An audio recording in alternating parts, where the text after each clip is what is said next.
like for everybody to get on your feet. And if you're ready to hear from the Honorable Minister Louis Farrakhan, I want you to let him know that you want to hear from the Honorable Louis Farrakhan. Say it loud. Praise be to the Lord.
In the name of Allah, the Beneficent, the Merciful, we give Him praise and we give Him thanks for His mercy and His goodness to the members of the human family, that whenever any member of the family strays from his straight path and earns His wrath, before He punishes, He always raises from among a people, that people, a messenger or a prophet, to whom He gives what is called divine revelation, by means of which He guides that people from the path of error back to His straight path, that they may once again come into His divine favor. As Muslims, we believe in all of the prophets, and we thank Allah for each and every one of them.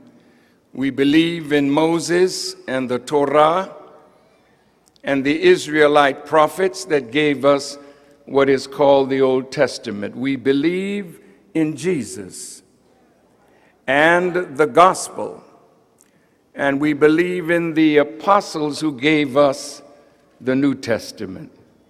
We believe in Prophet Muhammad ibn Abdullah, who gave to us and through the Muslims to the world the last revelation to come to the world, the Holy Quran. I am a student of the Most Honorable Elijah Muhammad, and I could never thank Allah enough for His intervention in the affairs of black people in America, in the person of Master Farad Muhammad, the great Mahdi, who came among us and raised one from among us to be His messenger, Messiah to us, the Most Honorable Elijah Muhammad. I greet all of you, my dear and wonderful brothers and sisters, with the greeting words of peace. We say it in the Arabic language, Assalamu alaikum. My thanks, my deep gratitude to Minister Sharif and the laborers and believers of Mosque number 15 for their very hard, diligent work that made this night possible.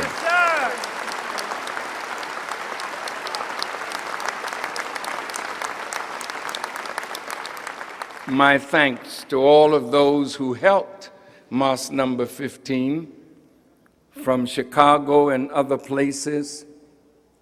Thank you to the FOI and the MGT, who always travel wherever I am to secure me and make sure that I am safe. I thank each and every one of you.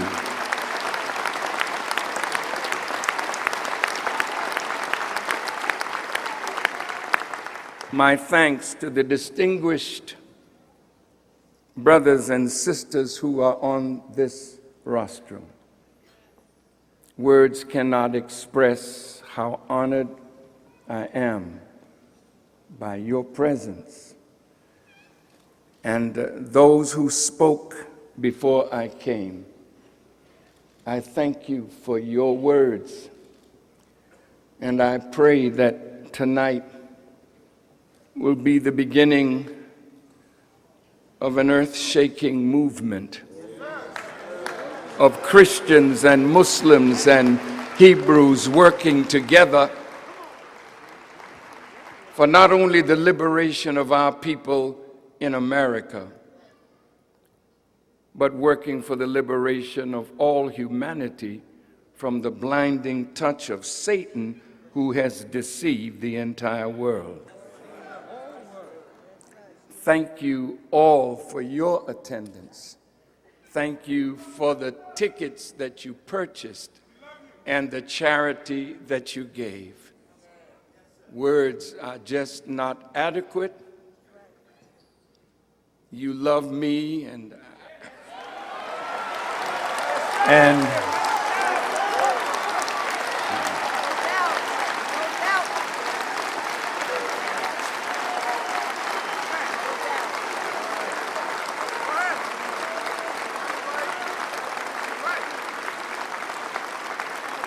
but like our great and esteemed brother, the late Michael Jackson, used to always say, when I said, I love you, Michael, he said, I love you more. And so I love you more because I'm willing to give my life to see our people free, justified, and equal. And I'm willing to give my life to end the world of Satan and to bring in the kingdom of God that was prophesied to come through us. Yes, sir, dear minister.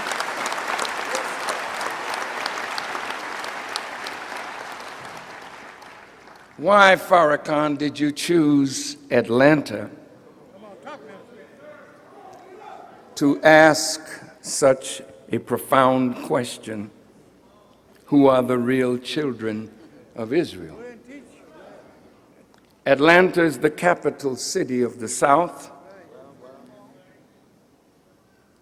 And before we leave tonight, if it is the will of Allah, my beloved brothers and sisters in Georgia, Alabama, Mississippi, Louisiana, Texas, Tennessee, South Carolina, North Carolina, Arkansas, you all will know the price that our ancestors paid in this South to bring wealth and riches to America, England, and the Western world.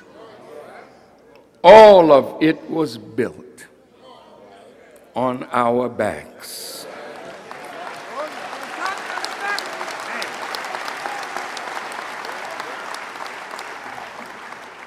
I don't want to waste any time. I asked the question, who are the real children of Israel? And I'd like to answer it right away. Go ahead, dear minister. Like any good lawyer in a courtroom, Talk, man. he tells you what he's going to prove. All right.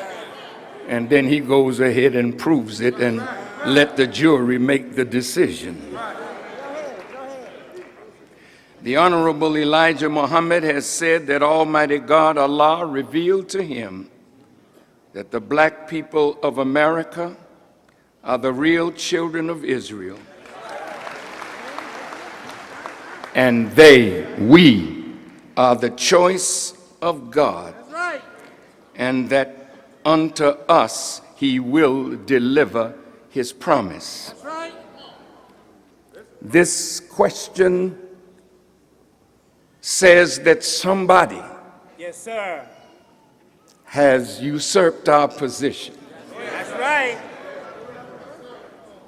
This question says that somebody has taken the promise of God to the children of Israel and claimed it for themselves. Claimed it. But those of you biblical and Quranic scholars, today we are prepared Go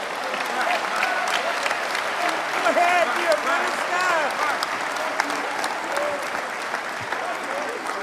minister. to call out the scholars Call him out. of Christianity, Judaism, and Islam.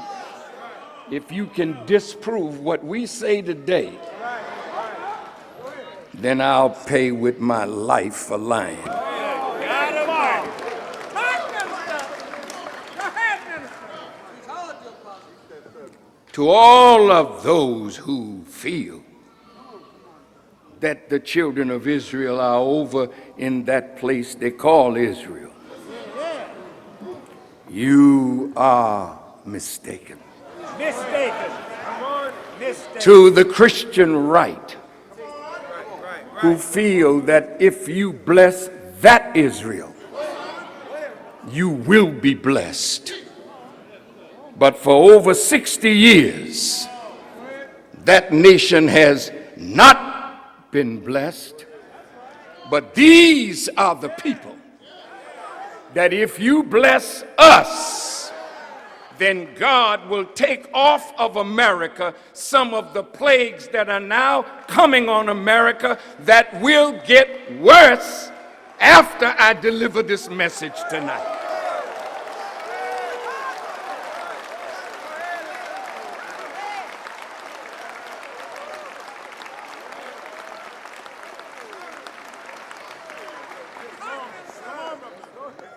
My declaring this, I know, will divide scholars, theologians, Jews, Christians, and Muslims. But it is time now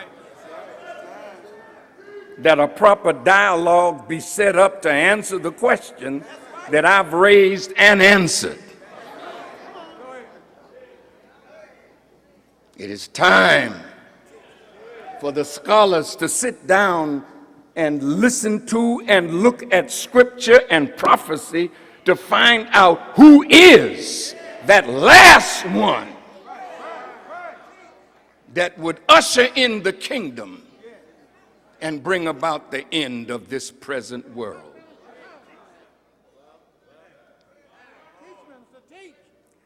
Most of us talk about white supremacy, but we have never understood the architecture of white supremacy.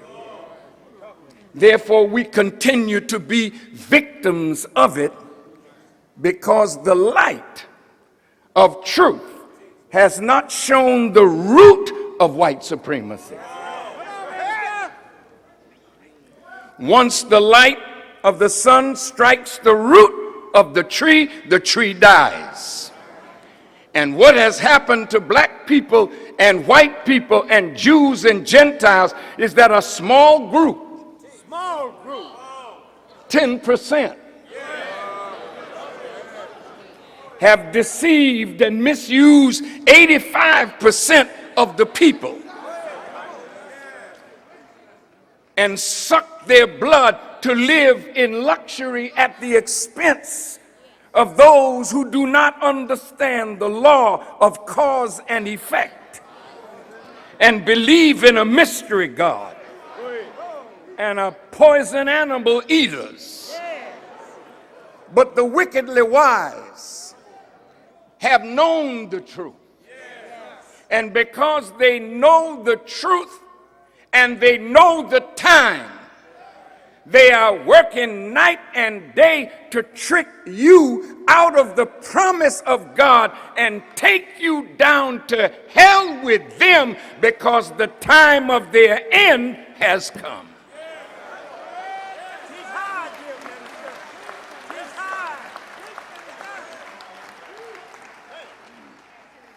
The architecture of white supremacy has never been brought to the table to be discussed.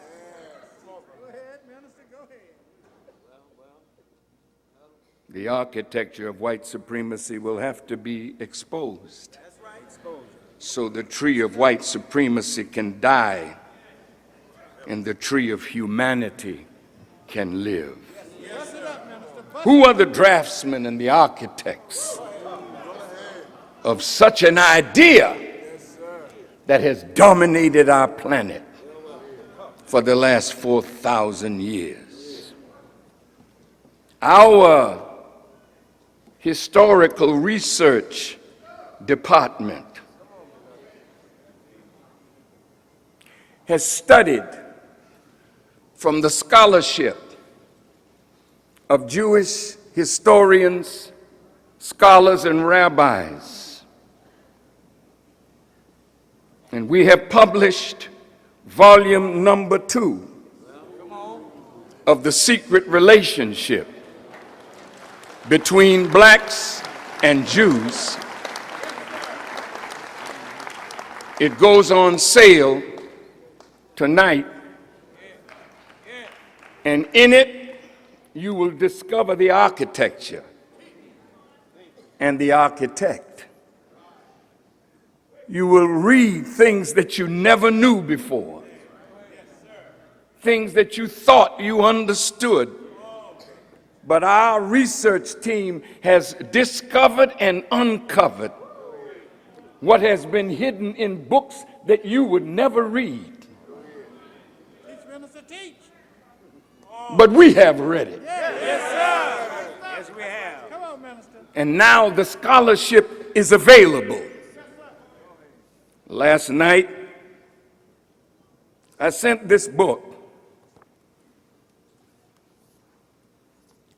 and another one that's printed called Negroes at Auction.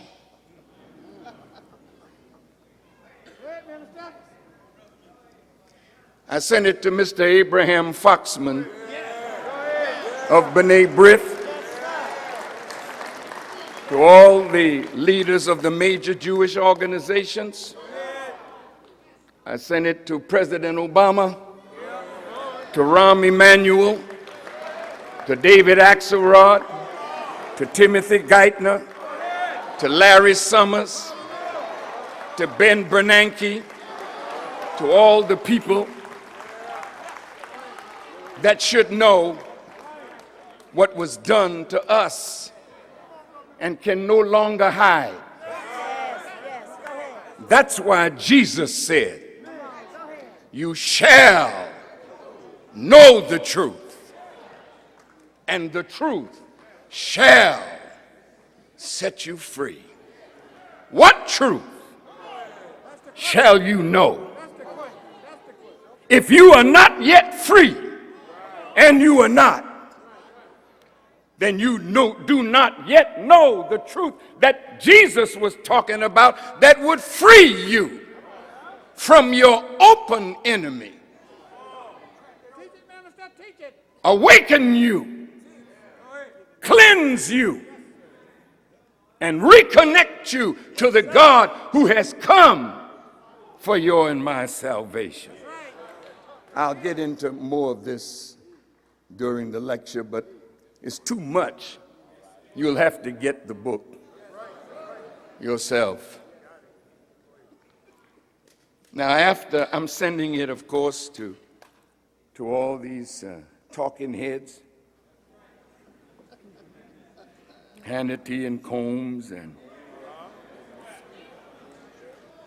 Glenn Beck and Larry King and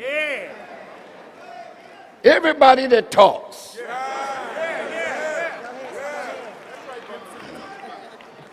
Sending it to Negroes.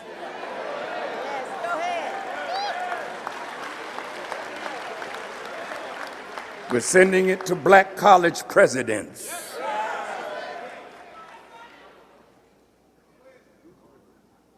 And then we can talk. Don't call me to come on no radio or television show until you have read the book. And then if you can defend this, we know who you are. Yes, sir. Yes, sir. You're Satan. And I'm exposing you. Because there is no hiding place today. The truth will be made so plain that even a fool will not find place to error. This is the day. This is the time. And I am the man to bring it about.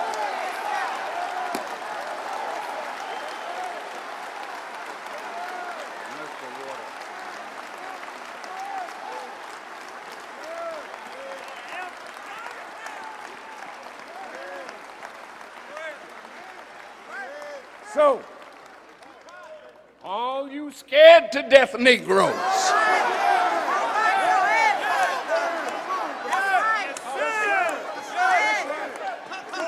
just sit down. Don't you come out to defend our enemy. You sit down and you shut up and tell your master to come on out and deal with this.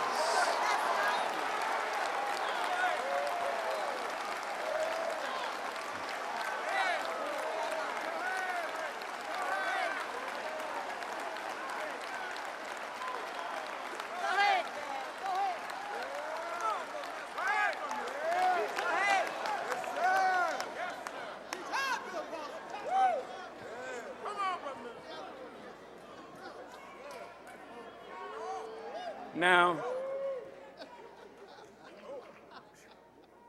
let's go for the proof.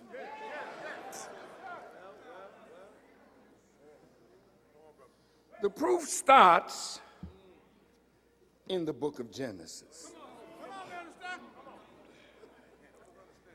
Genesis and the first 5 books of Moses, called the Pentateuch, Yes, sir. begins with in the beginning. What beginning? When was that? In the beginning, God created the heavens and the earth was without form and void, and darkness was upon the face of the deep. Yes, sir.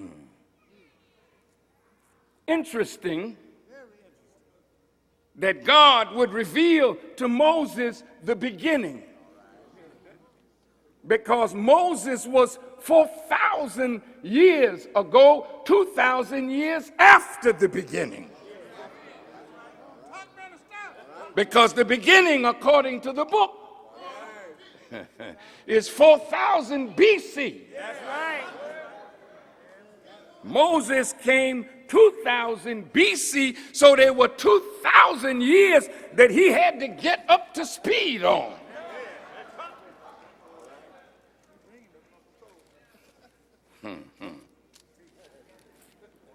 I thank Allah for the Honorable Elijah Muhammad.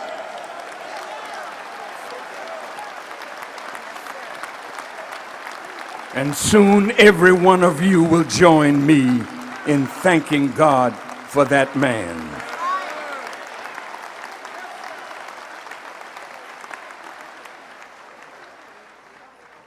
It's talking about the relationship between heaven and earth. I'm just going to be brief, hit these points. Earth cannot function without heaven. There has to be a relationship between earth and heaven in order for life to come up out of the earth, because without the heavens, nothing can come forth from the earth. The earth was without form and void.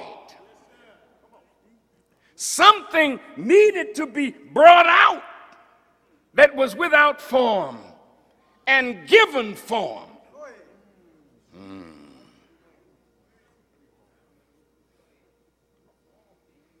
So the Bible teaches us that Adam was made from the dust of the earth.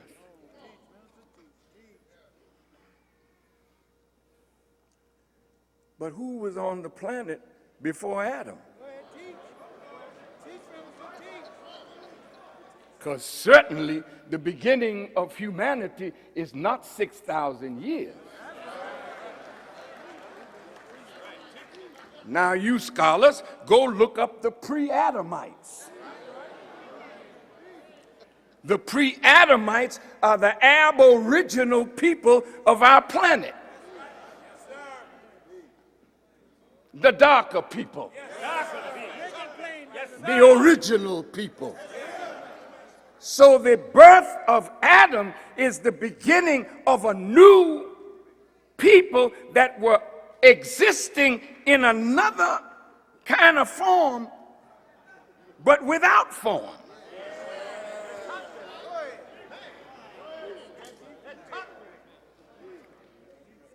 And through a process were brought out of the original man. Let us make man in our image and after our likeness. They are not original man, they are mankind, a kind of a man from the original.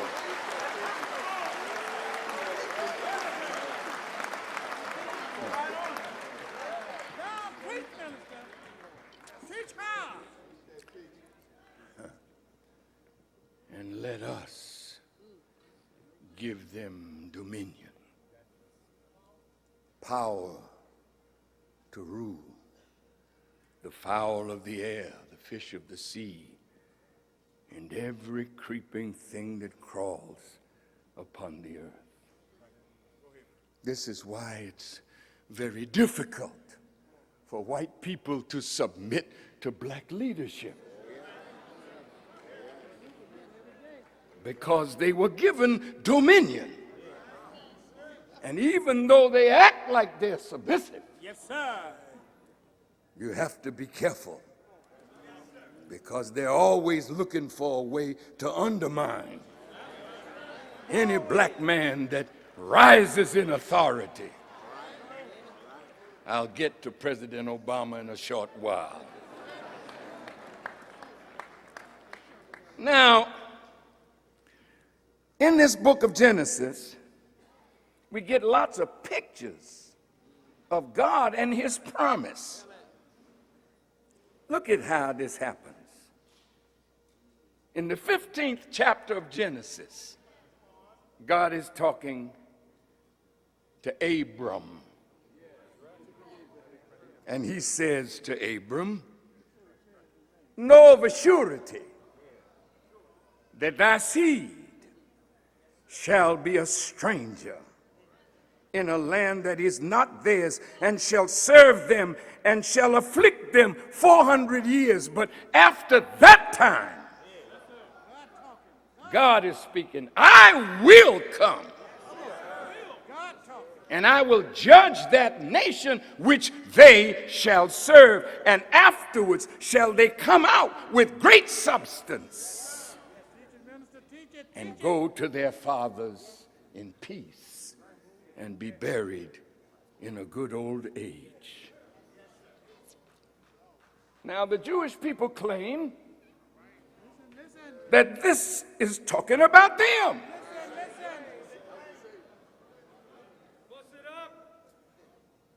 But other than the Bible, there is no historical record of anybody named Jews in bondage in Egypt for 400 years. I remember when Menachem Begin was talking with Anwar Sadat of Egypt, and he talked about how his people were in Egypt and had built the pyramids. Cronkite. And I know, I didn't say Cronkite. I know who I'm talking about. Yes, sir. Yes, sir. Thank you for trying to help me. But in that instant, I didn't need it, but stay around. I might need it a little later on. Go ahead, dear minister. I never mentioned who was doing the interview because it's irrelevant. The fact is that Anwar Sadat said to Menachem Begin, we have no history of nothing like that in our history. That was a hint that Begin was trying to put something over on Sadat because there was a peace agreement. And you always have to think now that when you have peaceful relations, you have to keep your eyes open for the game that may be put over on you by a smart, crooked deceiver. Now, there's no historical record of their suffering in bondage like that. Now, they were freed from a bondage, all right, but that was in the hills and cave sides of Europe.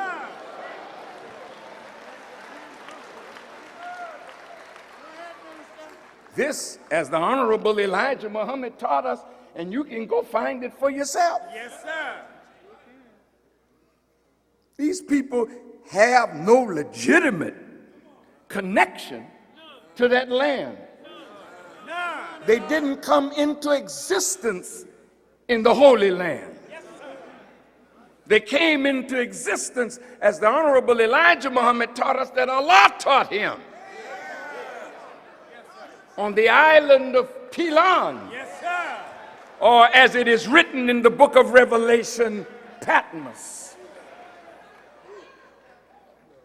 They came back to the Holy Land after 600 years of grafting them from black into white. You that study biology, you so-called college students,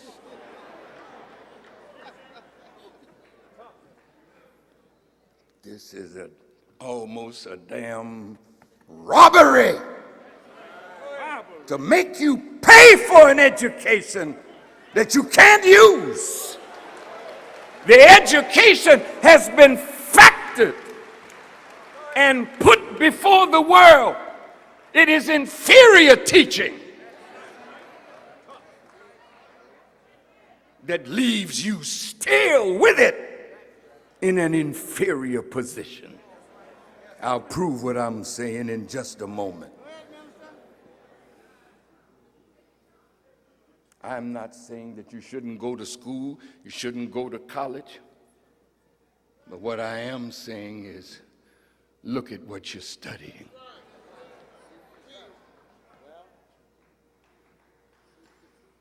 And don't waste your mother's money or your father's in a course that will not allow you to benefit your people or yourself.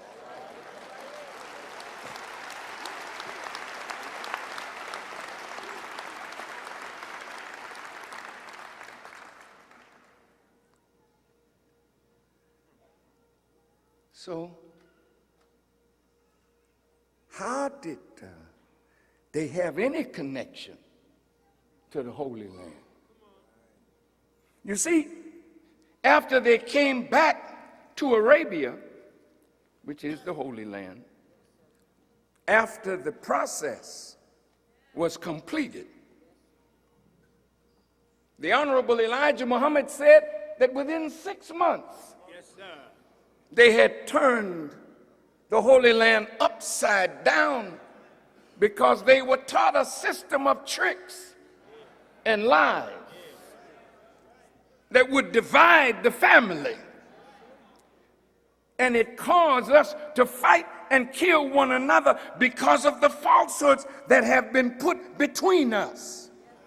This is 6,000 years ago. Now let's see if it's practiced today. I was in Iraq. I visited Shiite and Muslim Sunni mosques. I visited Christian churches. I didn't visit the synagogue, but they were there.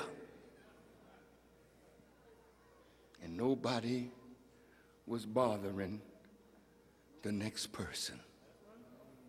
You never read about a bombing of a mosque, bombing of a church, until after who got there. That's right. That's right. That's right. Talk to me.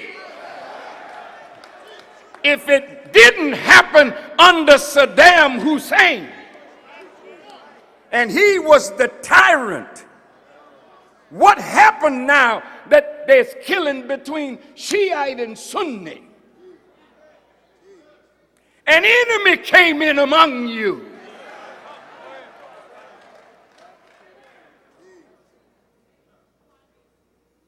They love to keep us at war with each other. But the architecture of white supremacy is to be exposed and destroyed. Moses had a hard job to civilize the Caucasian from the hills and cave sides of Europe.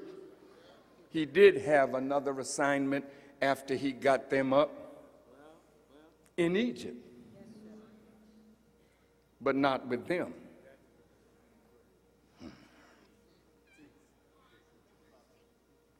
You know, our lessons teach us that we rounded up all that we could find.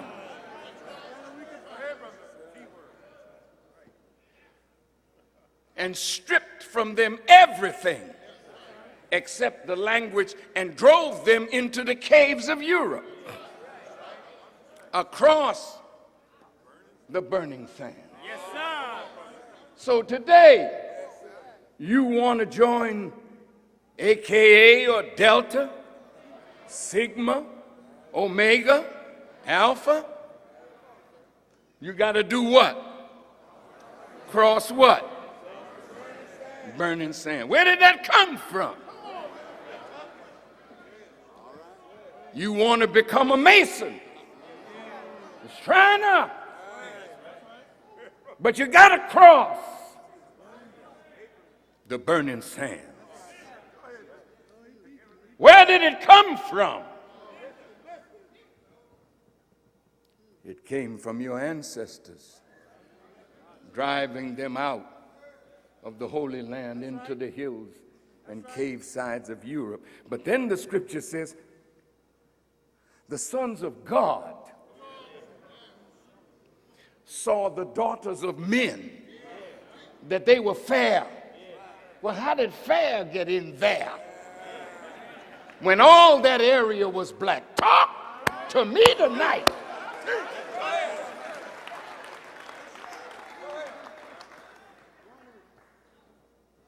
There were no white people in Palestine, in Saudi Arabia, in Iraq. All of that was black people, the original people. But race mixing began. Yes, sir. And then the blacks were moved out. That's right. That's right. When I was in Palestine, or what you call Israel today, as a guest of our Hebrew Israelite brothers in Dimona, some of their scholars took me to Jerusalem, and we went down to Jericho, and I saw a man riding on a donkey. He was very, very black. I could not speak his language, but our Hebrew Israelite brothers spoke to him in Hebrew. And I asked the brother, ask him, how long has he been here on this land? He said, as far back as he can remember, he and his fathers and their fathers before them, they have always been on that land. Saudi Arabia, Saud, comes from the word Aswad, which means Black Arabia. How did it get white? Egypt, cradle of civilization.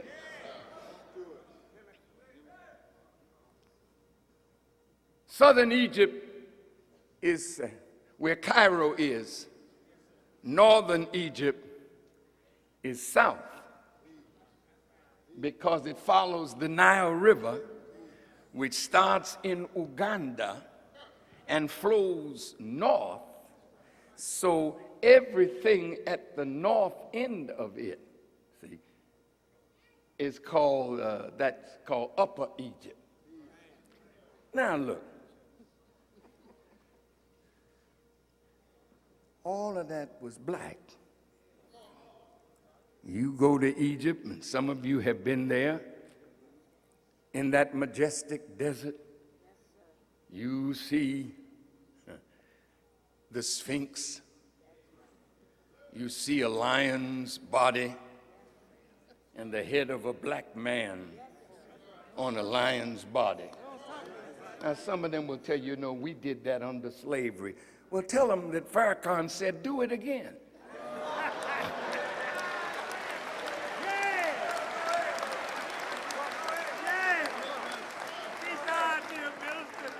Because if you can't do it now, and you can't, you didn't do it then. This was a wise show of the great wisdom of our ancient fathers. Two things cannot rule at the same time. So when the new man came, which is the Caucasian, the black man had to go to sleep in order for the new man to rule. That's right, that's right. So when race mixing began, all these light-skinned ones, you know how it began here, don't you? All us light-skinned ones. And then when you take the light one and he hates black and he marries another light one, then you get lighter ones. And before you know it, the lighter ones look nearly white, and then they tell you they better than the blacker ones, out of which all of them came. Now, if you're not teaching this in school,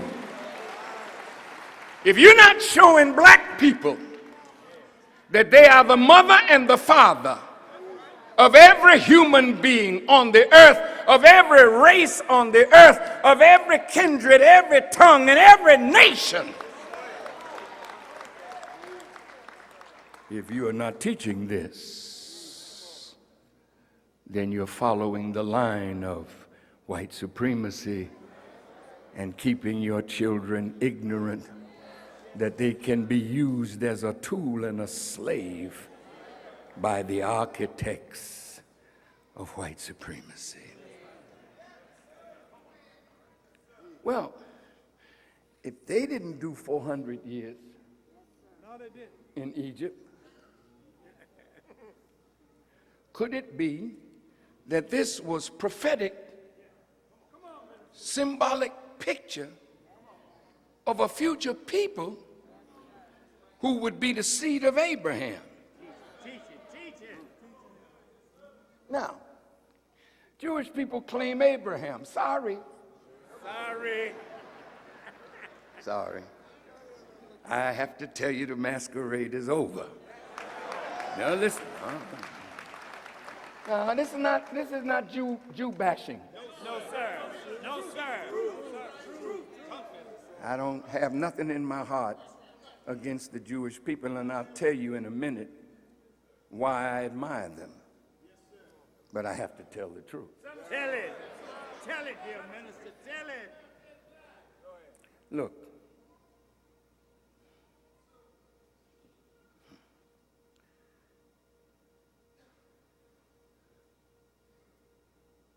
if they didn't suffer this, who did? Come on, minister. If God said to Abraham, look, man, I'm going to bless you. Now think about this. I'm going to bless you. Look to the north, look to the south, look to the east, look to the west. I'm going to give it all to you that you can hold it forever. Forever. Boy, that's heavy stuff. And look at what he said to Abraham. If you can count the stars, so great will be the multiplication of the seed of Abraham. If you can count the dust, you'll be able to count the multiplication of your seed. Go ahead, minister. Well, from what I'm reading, Pat Buchanan said Tell it. Tell it. that the West is dying because the white race is not able to produce babies. And I just read something last week that the demographers in America are saying that by next year, possibly, the blacks and Hispanic babies will outnumber the birth of white children. Now, wait, don't clap, think. Just think with me. All right. That means that if this dearth of white babies, one child born, one white person dies. So you have an older and older generation of white people and a smaller young people, group of young people. The exact opposite is with us. So the wise demographers are saying, if this continues, by 2030, 2040, 2050, the whites will be the minority, and the black and the brown will be the majority in America. I didn't say that. They're writing this. What do you think they are thinking? If they see you multiplying to the point where you will outnumber them, why is there so much black on black killing? Why are they promoting birth control? Not for white people, but for you and Hispanic people, Native Americans. Why are they scientifically rendering you unable to produce the walls of your uterus now so weak that you can't hold a child? So it's constant breakdown of miscarriage. You are living in the valley of the shadow of death, and if you don't understand, if you don't know how to save yourself under the plan of God for your salvation, you'll go down with the enemy as he goes down. Now, I want to stop a minute because some of you look like you're in the wrong place. No, wait.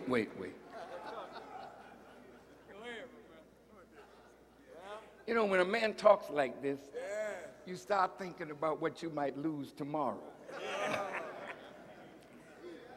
The friends that's going to call you and ask you, was you there?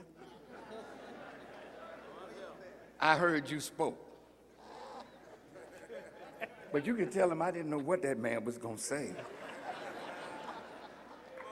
But you can also tell him he's proven his point. And I'll tell you what you can tell him. You can get this book tonight. And when your friends start questioning you, say, would you read this? And this will be like showing a vampire the cross or throwing holy water on a vampire. See, because the worst thing that a deceiver wants is for the people deceived to find the truth. So listen, don't be afraid of what I'm saying. Don't block it out because of your friendships. Go ahead, Minister. I want you to have genuine friendships. Yes, sir. All right, now let's get to the point. In Deuteronomy now, first, have we been here 400 years?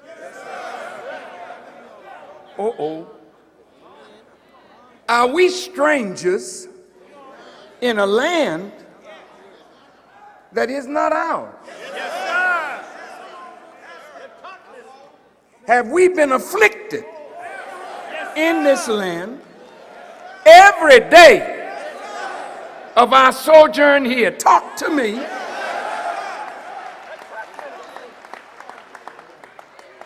Could it be that we are the people of the promise? Could it be that we are the people that should be expecting the visitation of God? Could it be that after all our suffering, that relief is in sight now?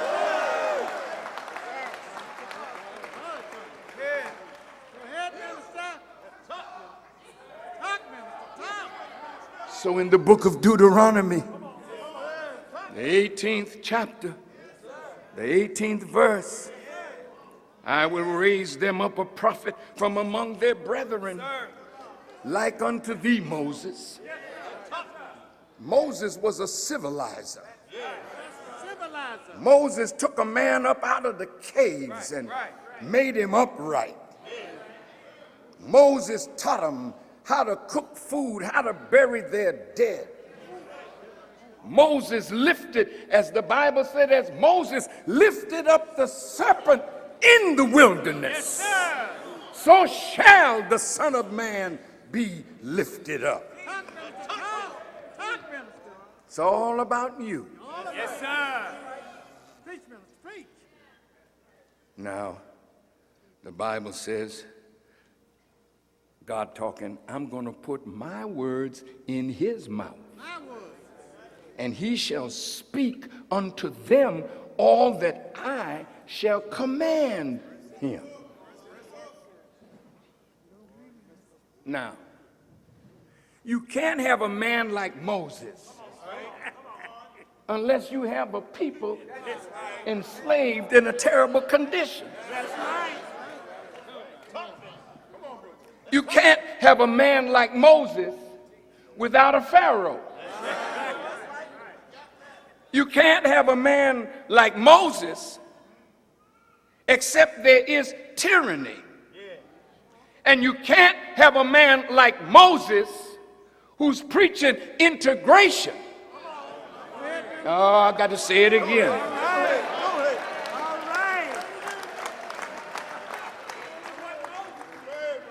See, Moses wasn't telling the children of Israel, I want to integrate you into Egypt. Or you can marry the sons and daughters of the Egyptians. No, he's telling them, look, you tell Pharaoh what? Say it again.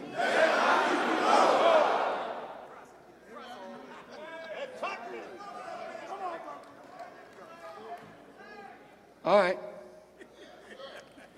So you can tell your Negro leaders ain't Moses. That's right.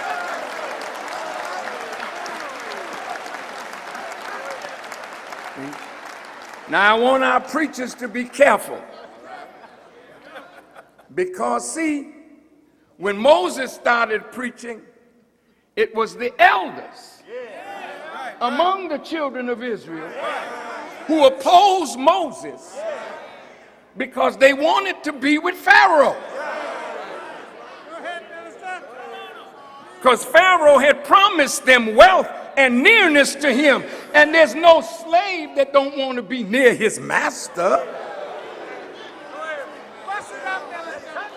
See, the house Negro was always like that. But the field Negro, he understood. House Negroes say, Massa, we house is in trouble. Field niggas say, let it go down. They not interested. But now,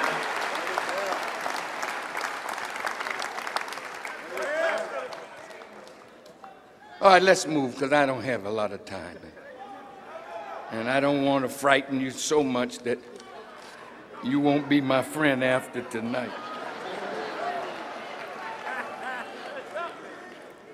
But I came here tonight, whether I left with a friend or all became enemies, I'm satisfied if I deliver the message, because you're going to have to answer for what I say to you tonight. Yes, sir. Now look at this. Let's go to Isaac. Isaac pleaded with the Lord for his wife because she was barren, and the Lord granted his plea, and Rebekah conceived. Now, listen to this. She was having twins. And it says, but the children struggled together within her. Have you ever heard of anything like that in your life? Teach it. You got twins and they inside struggling with each other. Now, does that make sense? Then it must have a deeper significance. So let's get to the theology of it. And look what the Lord said. He said, 2 nations are in your womb. God Almighty. From one father, Yes, sir. 2 nations. Then it said, 2 peoples shall be separated from your body, and one people will be stronger than the other, and the older shall serve the younger. God Almighty. Now, the Honorable Elijah Muhammad said the Bible is so tricked up that it takes God to interpret it. God. Even white folks look at it sometime and say, we sure fixed it because we can't even understand what fixed it.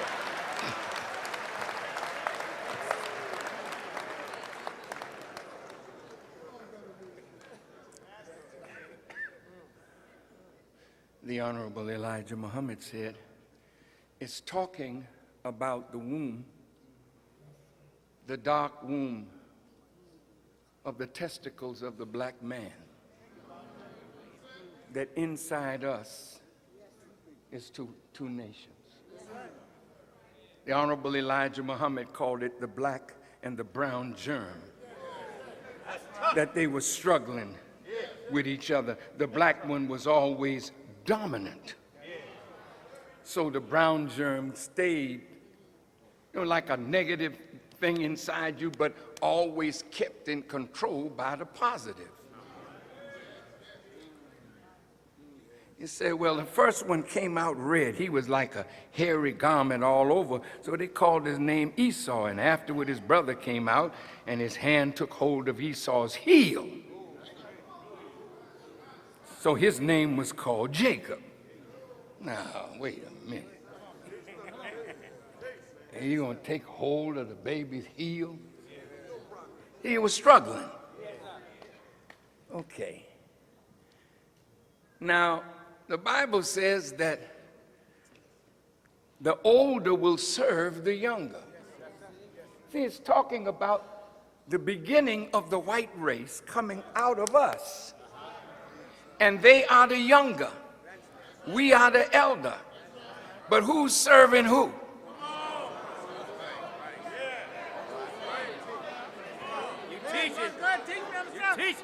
And they are naturally weaker, but the stronger is being subjected to the weaker. Let's go on. So Jacob was left alone, the Bible says, and a man wrestled with him till daybreak. And when the man saw he could not overpower him, he touched the socket of Jacob's hip, so that his hip was wrenched as he wrestled with the man.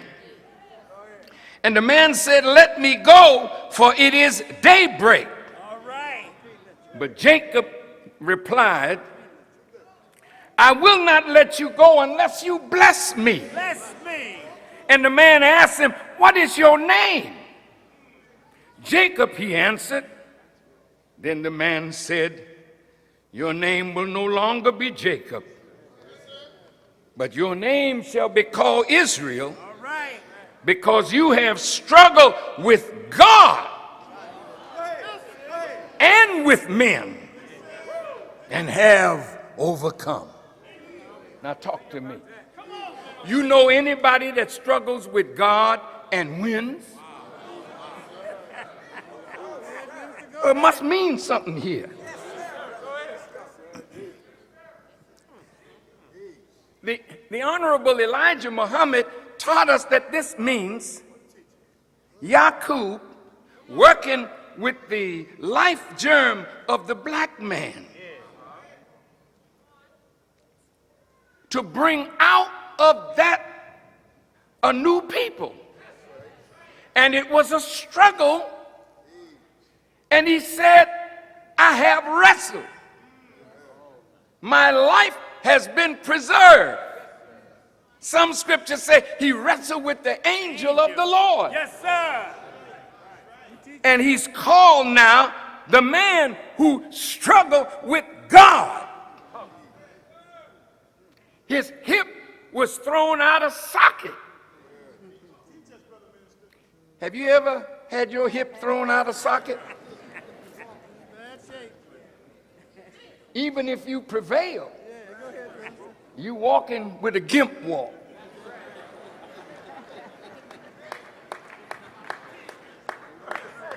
You need a cane. You need something to lean on to give you balance.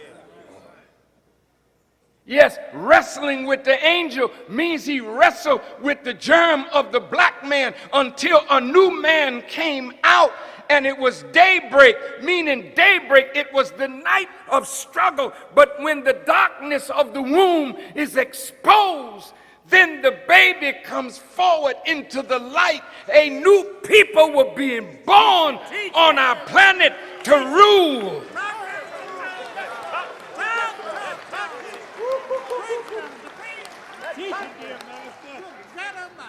And his name would be called Israel.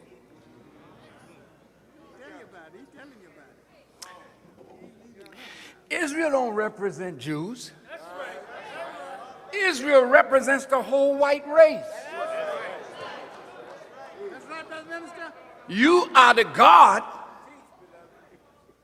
the original man that he was struggling with. That's right. And ever since he's been on the planet, he's been struggling with God.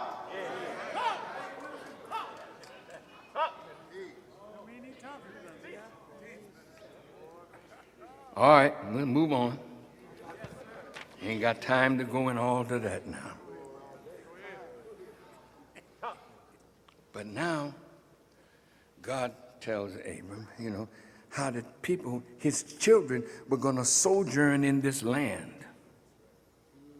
And I will be with thee, and I will bless thee.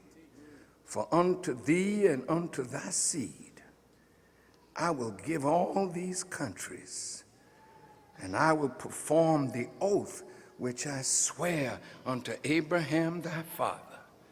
See, the people that are in Israel today feel that that land, all of it is theirs because of this. That's why we want to sit down with their scholars, because it ain't them. That's right. That's right. See, Esau and Jacob now were the sons of Isaac. And when it was time for Isaac to die, he wanted to call his children to give a blessing. Rebekah heard what he said. Then she took Esau.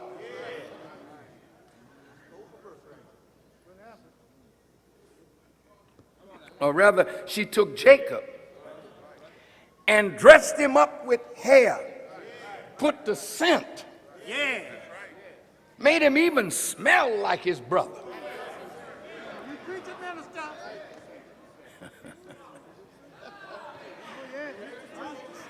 All of it is true.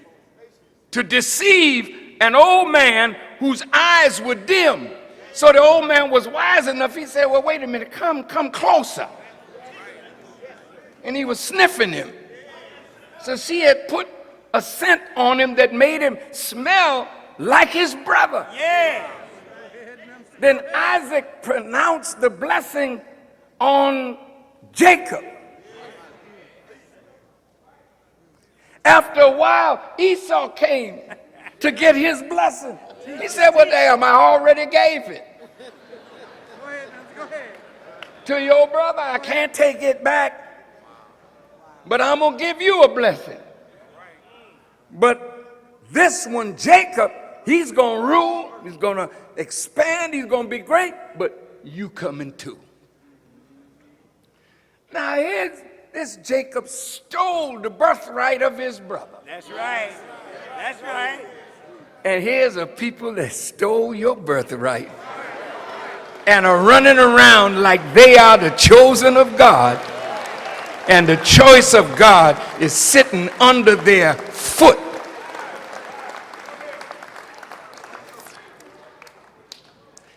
Would God choose a people Listen. that do the evil that they have done? Go ahead, minister. Think about it. They're not the choice of the God of righteousness. Ooh, it's gonna tough now. Hell may break loose in the morning.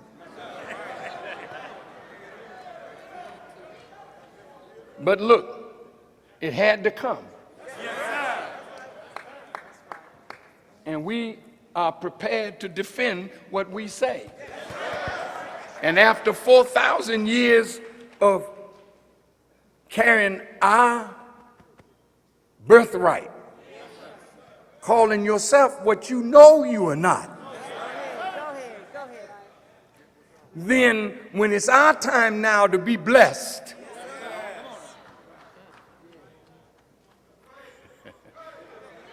as the real seed of Abraham,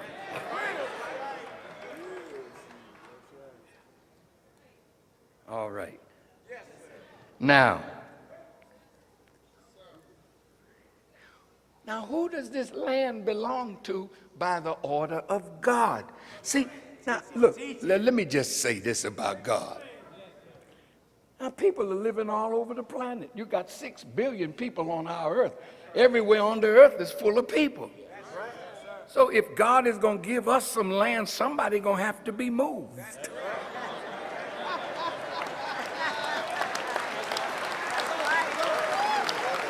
ahead, dear minister. Yes, sir. Now, wait now. Now wait. Does God have the sovereign right over what he created? Does God have the right to take the kingdom from whom he pleases and give it to whom he pleases? Then if God pleases for you to have land, not a job, but some land that you can call your own to help God build the kingdom of God on earth.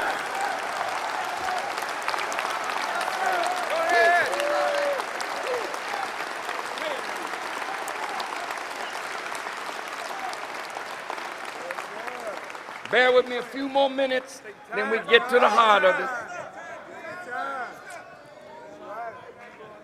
See, heaven and earth. John the Revelator said there'll be a new heaven and a new earth. The former things will pass away. It don't mean the new heaven up there and a new earth down here. It's talking about new spiritual leadership that will bring in new political leadership. Ooh. Now look, this is serious religion and politics. Because somebody gonna have to move.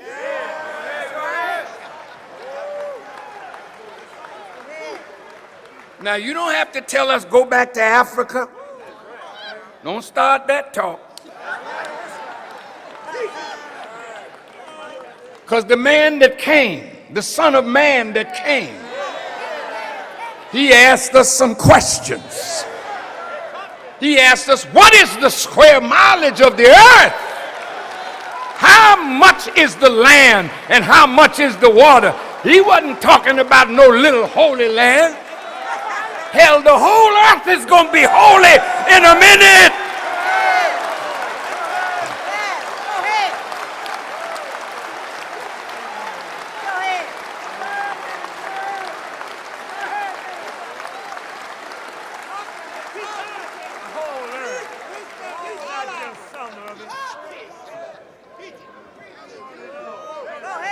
Now,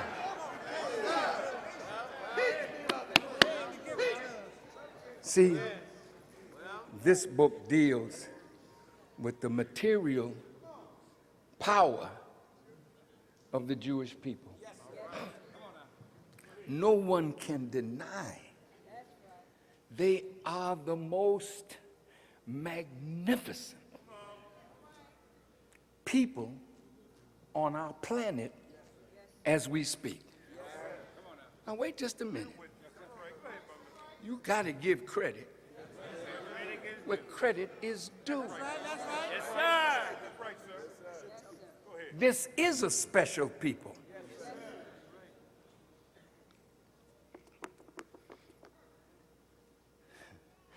But the spiritual is what gives birth to the political. See, Theodore Herzl and the Zionist movement looked at Scripture as a base for Zionist philosophy to take that land from the Palestinians. But they got it from the book. Mistaken understanding of the book. And you're going to pay for your error.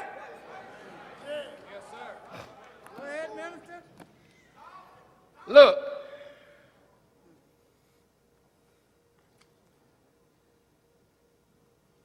the dynamics of understanding the spiritual will guide the politics. You look foolish if you believe that you are the people of God and you begging white folk for a job. No. And you can't see that your God, like it was with Egypt, is curtailing the power of America to produce jobs. And if they can't produce jobs for their millions of unemployed, what makes you think they can produce a job for you? Your days of working for them are over. And the quicker you understand that you're going to have to get up and do something for yourself, because they can't do it for you anymore, because they can't anymore do it for themselves.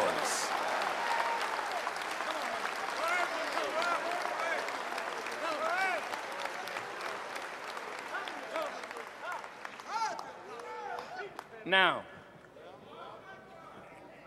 you all right? Take a deep breath. Yes, sir. No, just take a deep breath.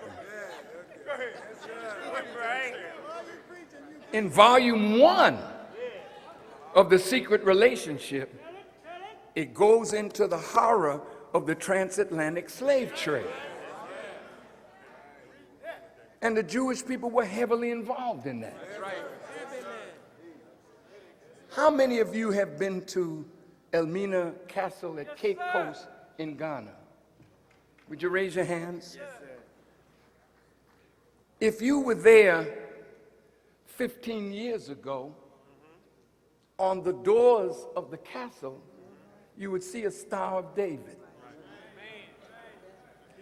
If you go there now, they took it down, because they did not want you to understand the connection that they have to the transatlantic slave trade. It's all documented. I mean, with thousands of footnotes, so that you wouldn't think we made this up. We quoted their scholars and showed you where you can go and get it for yourself. This is a scholarly work, not put together by nincompoops.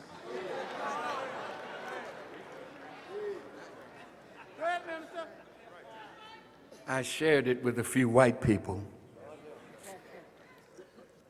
and they said, I never knew that before.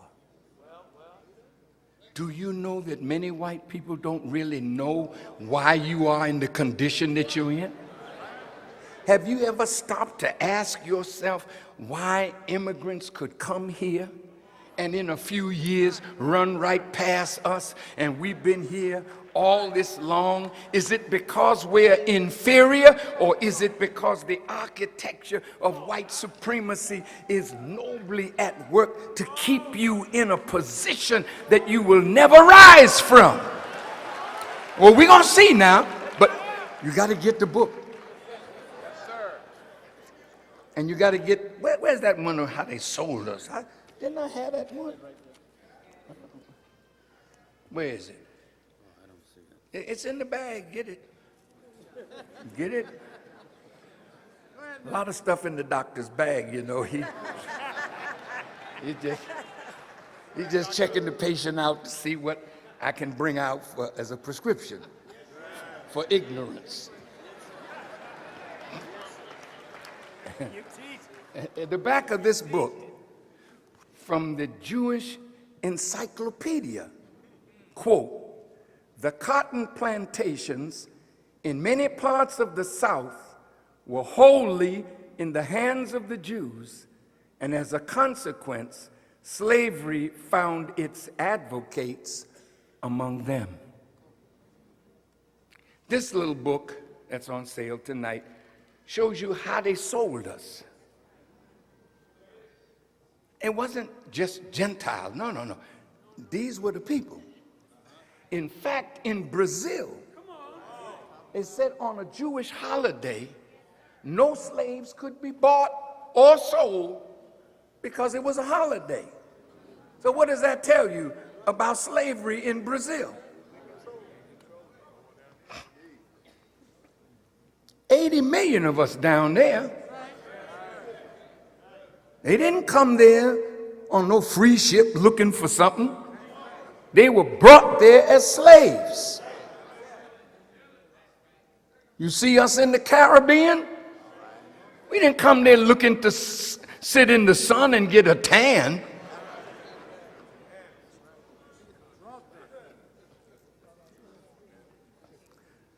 Brothers and sisters, the horror of the transatlantic slave trade and how the South became the leader in production of cotton, and the Delta in Mississippi was the greatest cotton producing part of earth on the planet. You see, give me a mic so I can walk a little. That's right. That's right. Can I, if I go to this board, will they be able to see it? If I may? Here. Oh, I can just take the mic. Yeah, well, that's right. Time to start taking things that belong to us.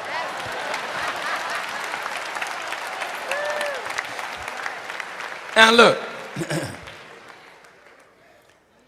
look at this. Black folk picking cotton. Listen good now. Cotton was then what oil is now.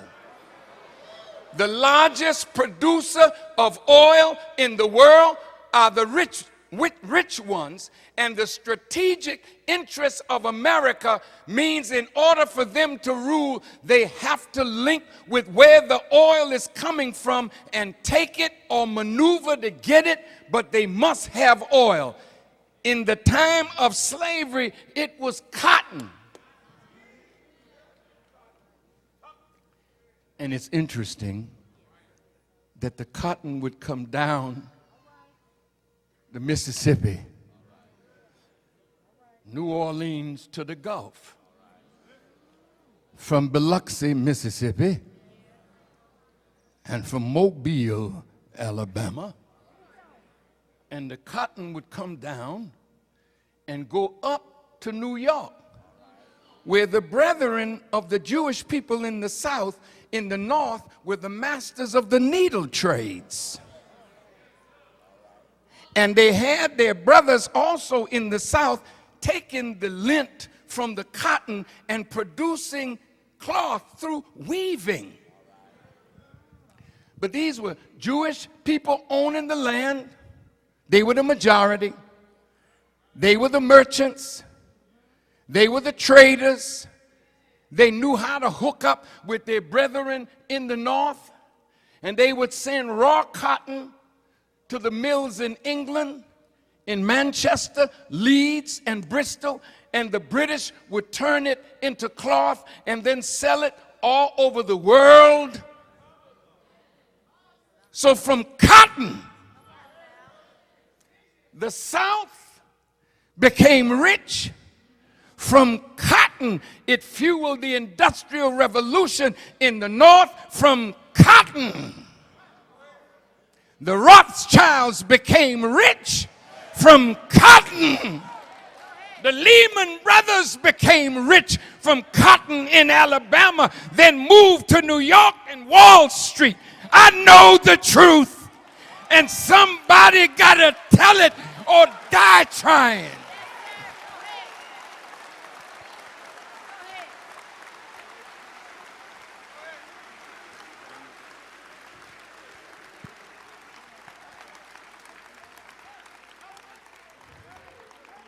Put up the areas where the cotton was produced.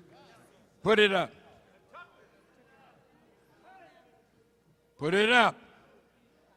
I know the brothers, yeah, bless your heart. They'll find it.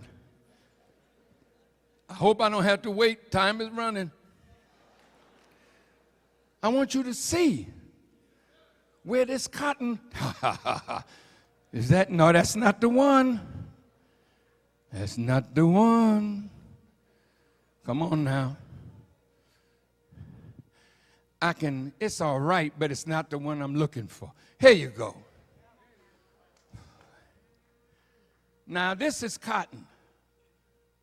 North Carolina, Tennessee, South Carolina, Georgia, Alabama, Mississippi, Arkansas, Louisiana, Texas. You see all these heavy black dots? Can you see them black dots? Those black dots represent Jewish bank owners and founders. Now look at the dots. These heavy dots, Jewish banks. And you notice this dark spot here, that's the Mississippi Delta. Let me tell you, your brothers and sisters in Mississippi, my brothers and sisters, even right to this moment that I'm talking to you, some of our brothers and sisters are still in slavery in Mississippi, in Alabama, in Louisiana. Listen to me good now. You can't plead for their freedom.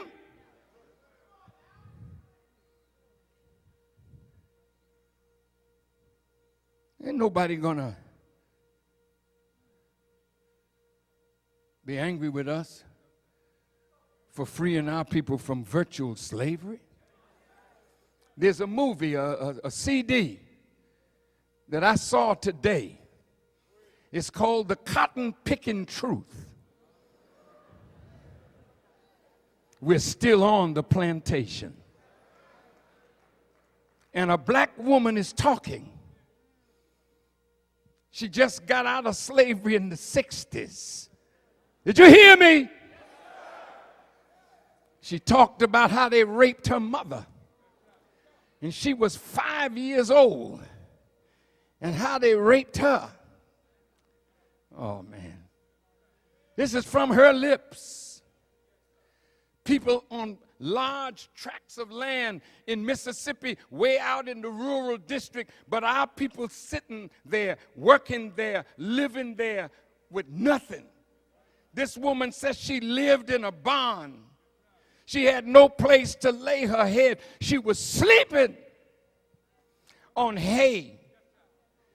Oh, Lord. And she said she would eat crickets. Sometime there'd be a worm, and she would bite a piece and give a piece of the worm to her children. Anything that came in front of them, they had to kill it in order to eat. This wasn't in 1850, 1860. This is in 1960.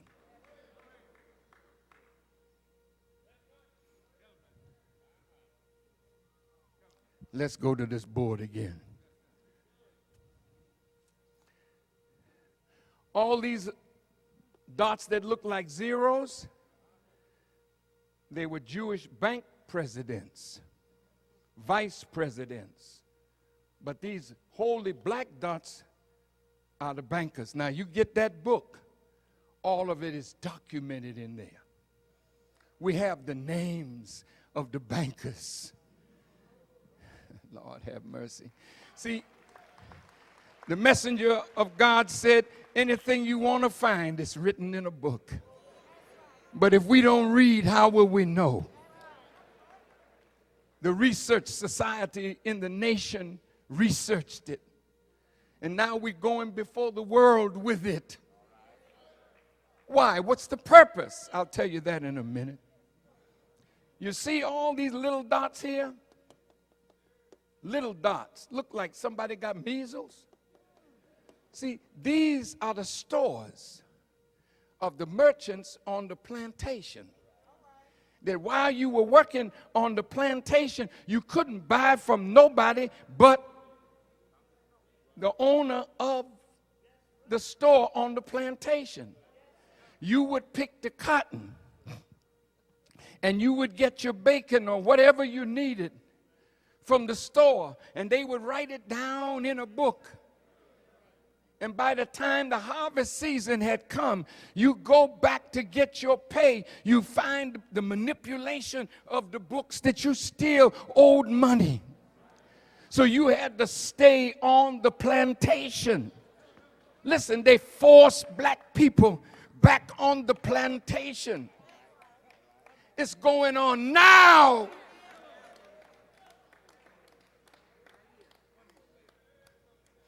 Just bear with me. Look, from these little stores, they became rich because everything the black person on the plantation needed, when slavery was over, they had to get it from the store. See, while we were in slavery, they give you a little something. But now look at this. 1863 was the Emancipation Proclamation. Right? 1865, we're supposed to be free. 13th, 14th, 15th Amendment. Now, bless your heart, we are all citizens now. Something went wrong because after 12 years, from 1865 to 1877, 12 years, white folks said, quote, if the Negroes leave the land, we don't have nobody to work the land, and that's how we get our money. So we had to find a way to put the blacks back on the land. Listen to this. It's called the Compromise of 1877. This compromise can easily be listed among the most significant events in black American history. The country was in an uproar over the disputed election of 1876 involving presidential rivals Rutherford B. Hayes and Samuel J. Tilden. But the root of the conflict was once again the fate of the black man. Since emancipation, the North had placed troops in the South to keep the whites from putting the freed blacks back into plantation slavery. But after 13 years of this so-called reconstruction, whites all over the country, North and South, had grown tired and angry over fighting each other over the rights with their ex-slaves. Both parties, Republican and Democrat, convened at the Wormley Hotel in Washington, D.C. to attempt to resolve the conflict. And on February 26th, 1877, a deal was struck that would profoundly affect the course of history for black people in America. All agreed that the country's need for cotton required that blacks be returned to virtual slavery and assigned to permanent political, social, and economic inferiority. You with me? All right. Let me get my papers here. Oh, yeah.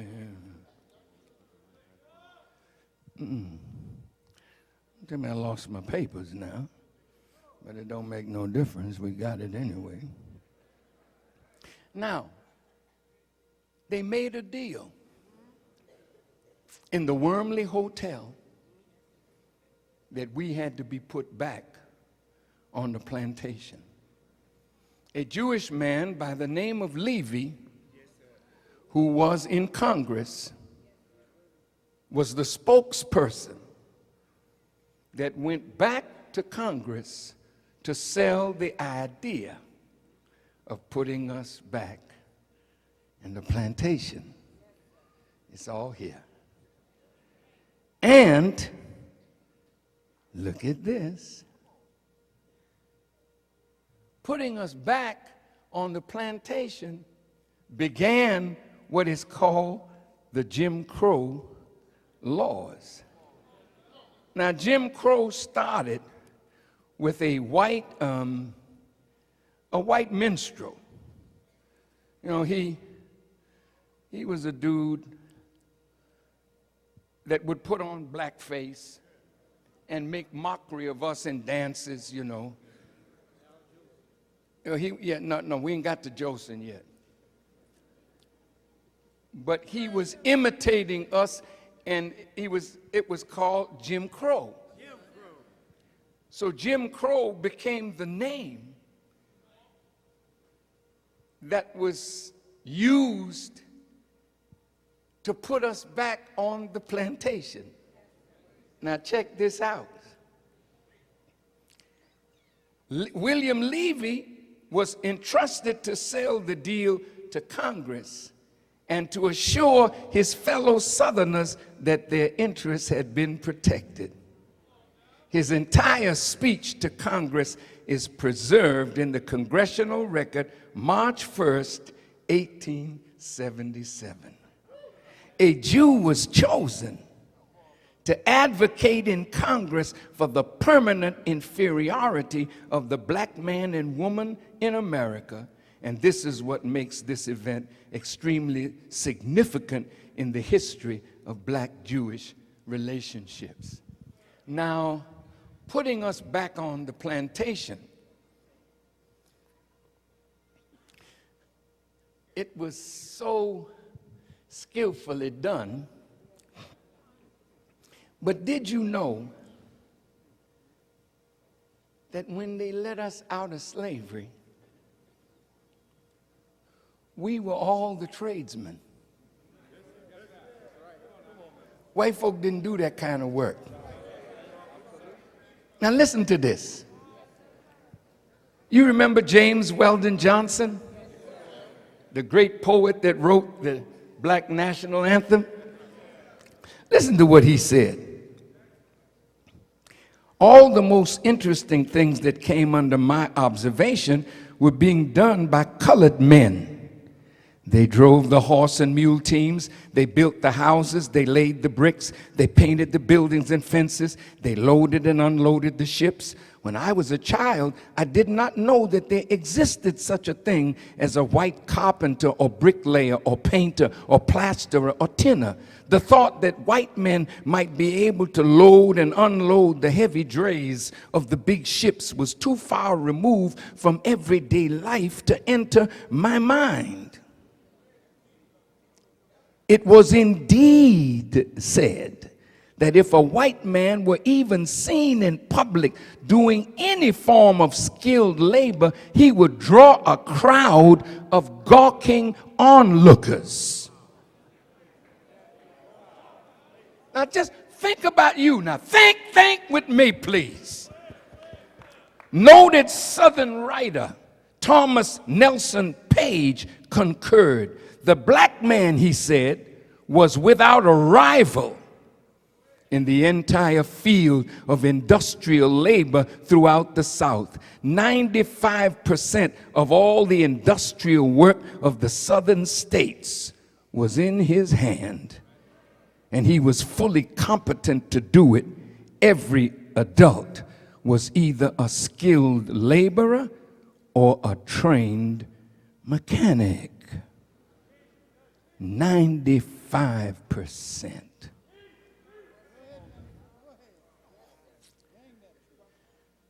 Did you know that slaves were on loan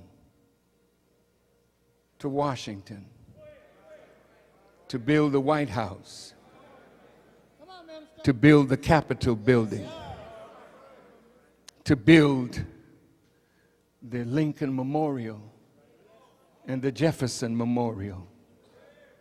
White folk weren't the builders. You were the builders. And when slavery ended, we would have had all the jobs building, moving north to build.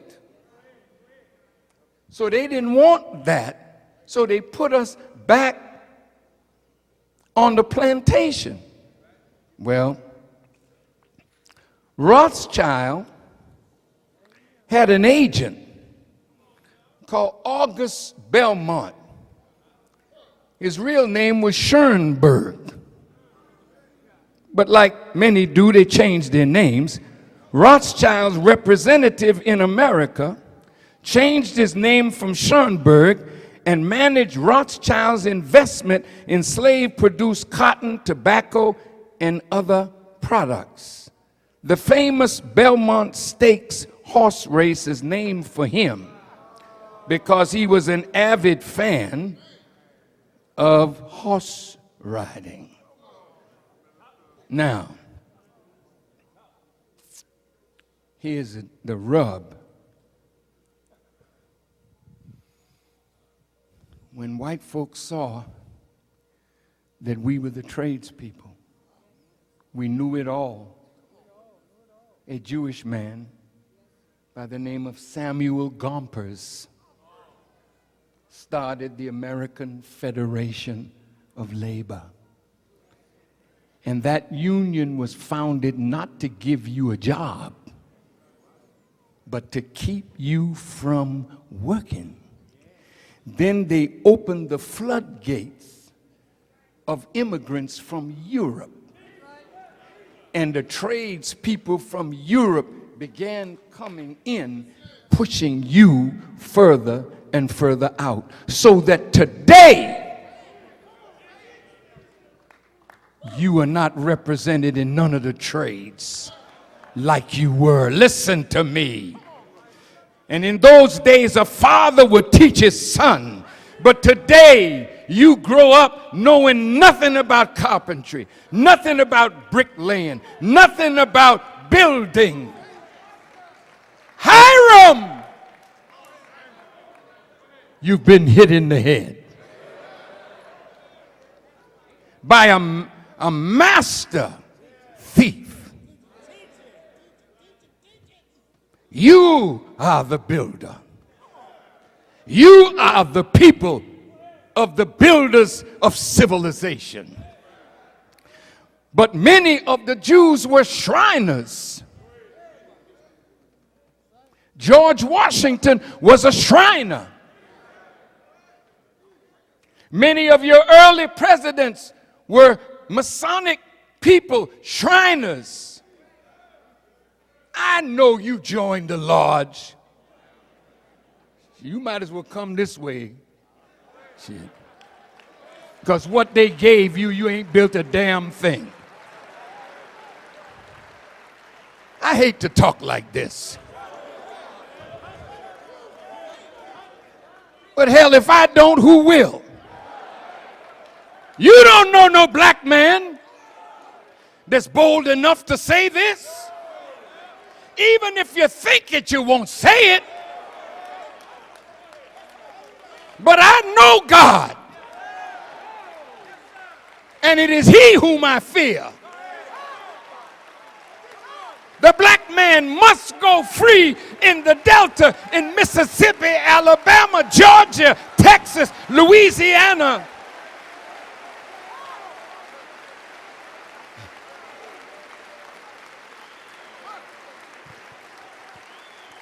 Now,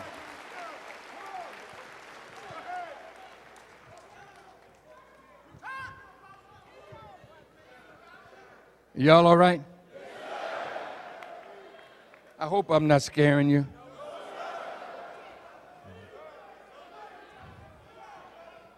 But you know what? The Bible says the fearful and the unbelieving will have their part in the lake that burns with fire. If you are afraid, you're already on your way to hell. God has come to take fear out of us. You don't need to be afraid. And if you challenge what you're afraid of, you find they will become afraid and back away from you. Resist the devil and he will flee from you. All right, we're winding up. Now look, do we do business like business should be done? Let me hear an answer. In the word business is the word busy. And when you're busy, you're engaged in some focused activity. Business is the activity of life itself. When you are a living organism, you must be engaged in that which preserves and maintains your life. There is no creature that God created that is not busy feeding, sheltering, procreating, extending itself.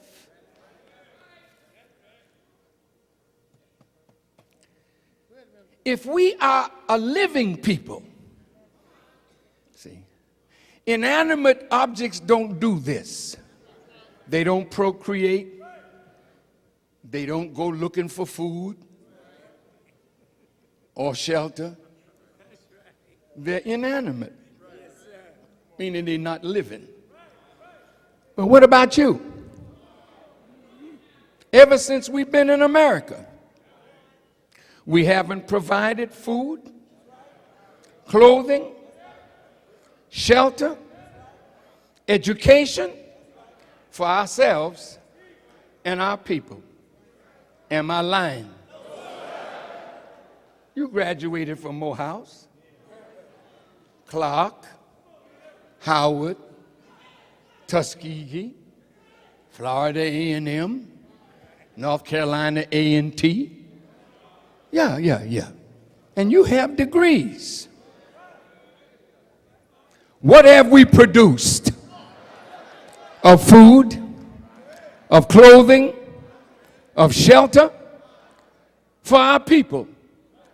If you find as a living creature that you need something that you don't have, you look around for somebody that has what you need, and you enter into trade and commerce as a living people. But you are not alive. You are dead people. You have flatlined on business.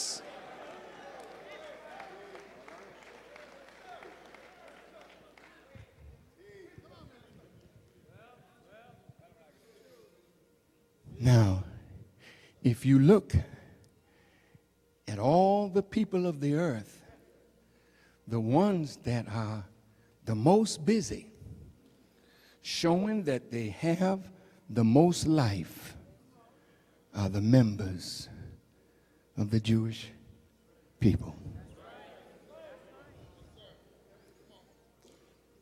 Why are they this way? Because they had the prophets. And they learned well. Now, I'd like to read you something that I found in this book. It talks about the percentage of Jews in America, but the number of Nobel laureates. Their percentage outweighs everybody's. They are the best in science, in medicine, in law, in art, in culture. It's a tremendous people. How did they get it? Through trade and commerce. Our lessons tell us that they set up a trading post. See, they understood the value of commerce. We haven't got it yet. You got brothers and sisters all over the world that you can do business with, but we have no commerce or trade with the peoples of the earth, and we sit around in America looking to white people to give us a job. Listen, you're dead. You're like inorganic matter. That's why our young people are so bitter and so angry, because they came into a world and we prepared nothing for them. You telling them stay in school for what? To come out like you?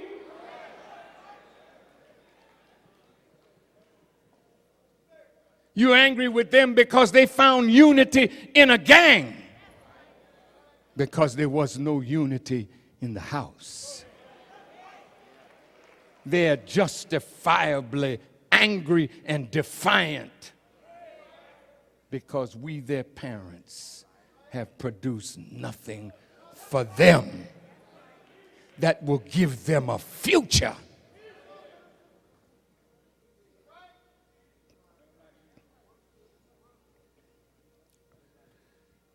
So the traitor always disappears. Did you know that the Jewish people got their real business skill from the Babylonian Talmud that taught them the science of business? Do you know that in Europe, in every nation where they were, they led in industry, in commerce, in trade, in banking? And the Gentiles were angry with them because everywhere they went, they ruled. So the Gentiles rose up against the Jews and persecuted them in Europe. But when they came to America, they went into the South. And there they found common ground with the Gentiles who hated black people. Because that same Babylonian Talmud, the rabbis developed the myth of Ham. That you and I are the children of Ham, cursed black, doomed to be hewers of wood and drawers of water for white people. So when they got in the South, they just fueled the Gentiles with the curse of Ham. And that has spread throughout the world. It has poisoned the bloodstream of Islam, of Christianity, of Judaism, of communism, of socialism. Wherever black and white are, they feel the entitled position to rule. We really need to study the architecture of white supremacy and what happened to us as a people. Well, you can get all of that in the book, and I think now I would like to close.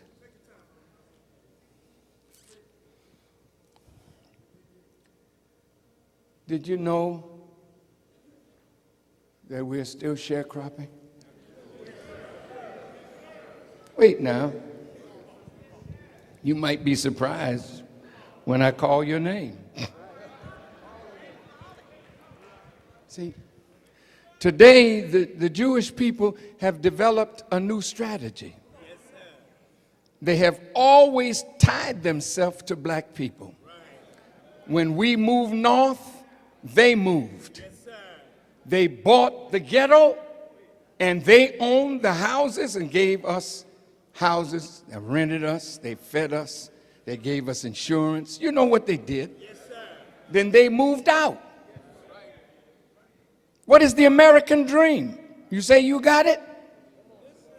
See, the American dream is when an immigrant can come here and in a short amount of time build a community, have everything they need to be self-respecting and self-independent, and we are still here. And how do they do it? They come to us. They offer you. Well, look at the Koreans. They're here now. Do you need hair?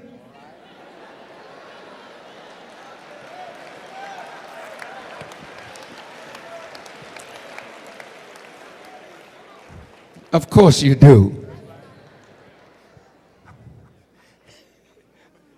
I'm not trying to be funny. But you know that whale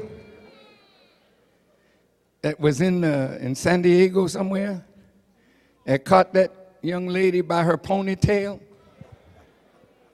and crushed her, killed her? That wouldn't have been you, would it? They caught you by that ponytail.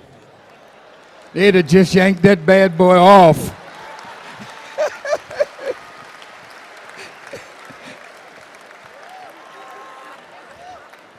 You just a little levity, just a little laugh, But let's get back to serious business. I'm going to close. Look, my dear beloved, all of our entertainers, see, we have the talent. They have the expertise. They attach themselves to our talent. They are the managers, the agents, and they are the accountants. And that's why our black artists loved fame and got fame, but died poor because somebody else got their money, sent their children to the finest schools, and are able to continue to rule while you pass on nothing to your children but the legacy of your fame and nothing else. But today, they've developed a new strategy. Let's make our Negroes rich. A new strategy. The old strategy was let them die broke. Or they take you, when you first start singing, you're in what they call the chitlin circuit. Y'all know about that? And then as you get famous in the chitlin circuit, they finally put you in a supper club and you cross over and you get new management, and then they take you to after parties and you meet a beautiful white girl. Did I say something wrong? And the next thing you know, you've ditched your black wife and have you a white one. And when you die, like poor Gary Coleman, there's a woman pulled the plug the first day. Don't stay, you might come back out. This nigga's worth more to me dead. Pull the plug. Poor Tiger.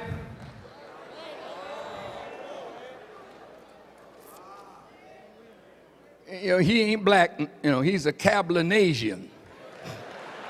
Whatever the hell that is. The greatest ball player that ever did it, golfer. And the girl that he married was a nanny, I understand. A nanny. And his man making billions. And he married a nanny.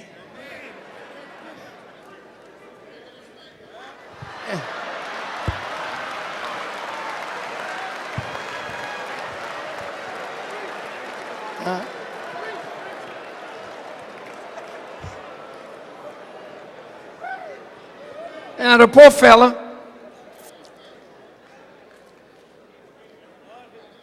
now she rich for the rest of her life with her beautiful mulatto children, and now he's struggling to hit the ball right.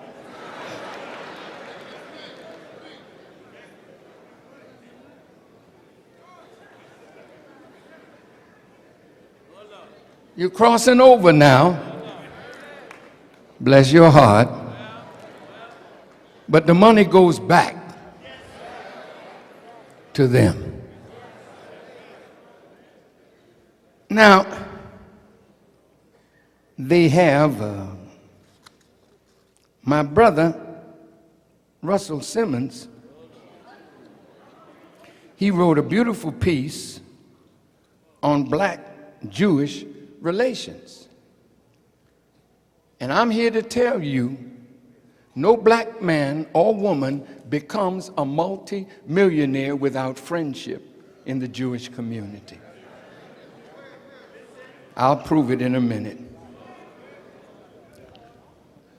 Did you know,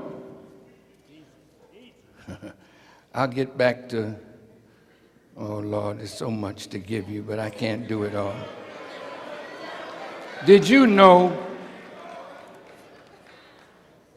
that nearly all prominent Negro actors and musicians have or had Jewish sponsors and managers?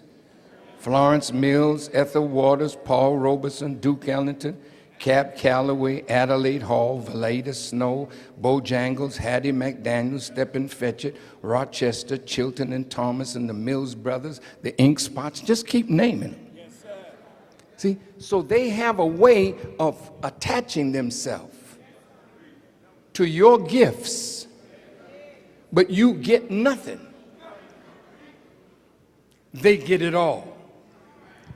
Now they've decided, you know, we have to change this. New strategy. Our brother Russell Simmons is a multi-millionaire. He's a good brother. And he has great friendship with the Jewish people. Miss Oprah, a beautiful woman with a beautiful heart, a multi-billionaire. But there's a Jewish man that helped guide her career and make her who she is. P. Diddy, Jay-Z, just name them. Even in hip-hop, Jews manage most of the black hip-hop artists. And man, I got something, I can't do it now, but they end up with nothing. They come with the bling bling and a nice car, and they show you that they're successful. But if you could see the breakdown of the record deals, they end up with nothing. As I said in my lecture, The Crucifixion of Michael Jackson, he was asset rich and cash poor. So if you're going to sell your assets, then you can get liquid. If you don't want to sell your assets, then you borrow against your assets. So the Jewish person with money was always there to loan Michael money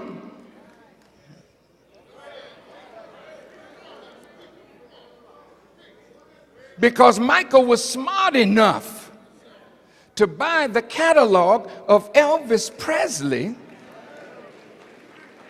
and the Beatles. It's worth $1 billion. So he had it. They were trying to get it from him. He had Neverland. They were trying to get it from him. So he loved nice things, so he spent money because he had it. But then when he needed to save his property, he had to borrow. Now, what is the strategy? See, I have a list of all the NBA owners. See, it's like a plantation. You just a piece of meat throwing balls in hoops. They got dogs, they can do that. And they go in the hoop. Now you the best at doing it. So you on a plantation, but you rich. A rich slave. You sharecropping again. LeBron James sharecropper. Now I'm not downing my brother, but he's being used. And as long as he can play like he plays, they want him in Cleveland, they want him in New York, they want him in Chicago, they want him in Miami. So he's good meat, you know. Boy, in this book here, you should see the way they sold us. We have a nigger, 22 years old, strong, skilled in carpentry. We have a nigger wench. How did she get to be sold? She owed her rent and couldn't pay it, so they put her on the block and sold her. It's all here. Look at you today. You can't see how you tore up. You want a home, don't you? Everybody wants a home. So they made it possible for you to get one. No money down. No, all you do is pay interest. How in the hell could you accept a deal like that? In 3 years, the interest now goes up. You didn't see that in the fine print. Now you're in foreclosure. It's a trick. Who's behind it? Wall Street. Who are they?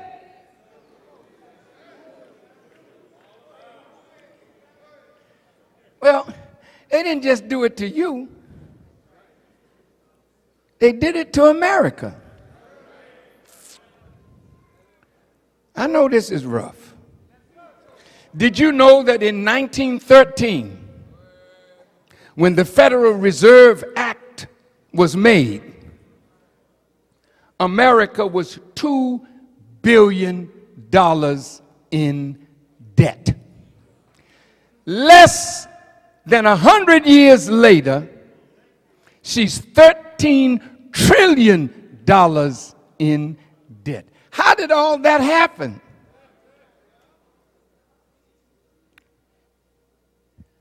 Now the country is like the sharecroppers working to pay off debt. China got America, Japan got America, other people just loaning America money, and here comes Brother Obama. Now look, do you love your brother? I do too. Do you know that he was nurtured for this position? Dr. Larry Muhammad, who is the director of the Universities of Islam, before he came to run the schools of the nation, he was in charter school business. And there was a Jewish philanthropist who told him nearly 5 years ago that by 1988, Barack Obama would be president of the United States. And do you know, when our brother was elected, 2008, I'm sorry, Jewish people wrote, as Bill Clinton was the first black president, Barack Obama would be the first Jewish president. Now that's a terrible thing to say, but they were telling you, we own the brother. His early money came from Goldman Sachs. He was nurtured by Jews who saw in him his brilliance.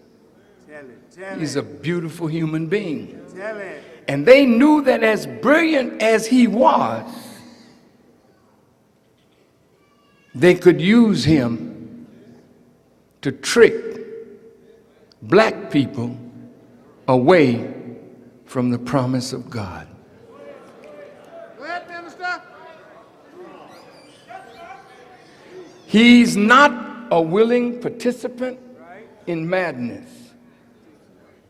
But Satan understood the time. And he knew that this was the right man for the time. Go ahead, Minister. Go ahead. They selected him, and what could we do? We had to vote for our brother because he was the best thing we ever saw. He's president now, and he's upsetting them. Because all the Jewish presidents met him in the Oval Office and told him to go easy on Israel and settlements in the West Bank. Good, Minister. And because he was strong, Tell it. out of Israel, they started calling him what they've been calling me. Go ahead, Minister. An anti-Semite. Y'all with me? Yes, sir. Look here.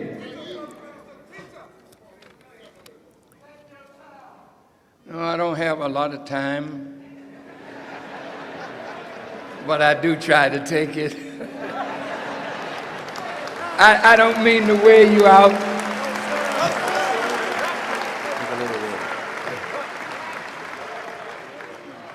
But I want you to hang with me.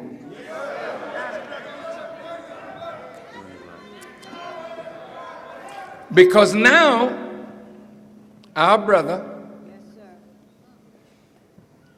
is being beaten up like they've never done another president before him. They're angry with him because he's not towing the Israeli line. I have in my possession a letter written by Senators Reid and McConnell and by congresspersons signed by 87 senators and 380-something congressmen, over 400 members of Congress, appealing to the president not to cave in to what happened to the flotilla from Turkey that were bringing relief to the blockaded people of Palestine and Gaza. They told him in words, hang tough and veto anything in the United Nations that comes up condemning Israel. I don't know what he's going to do, but I looked at the list of who signed it.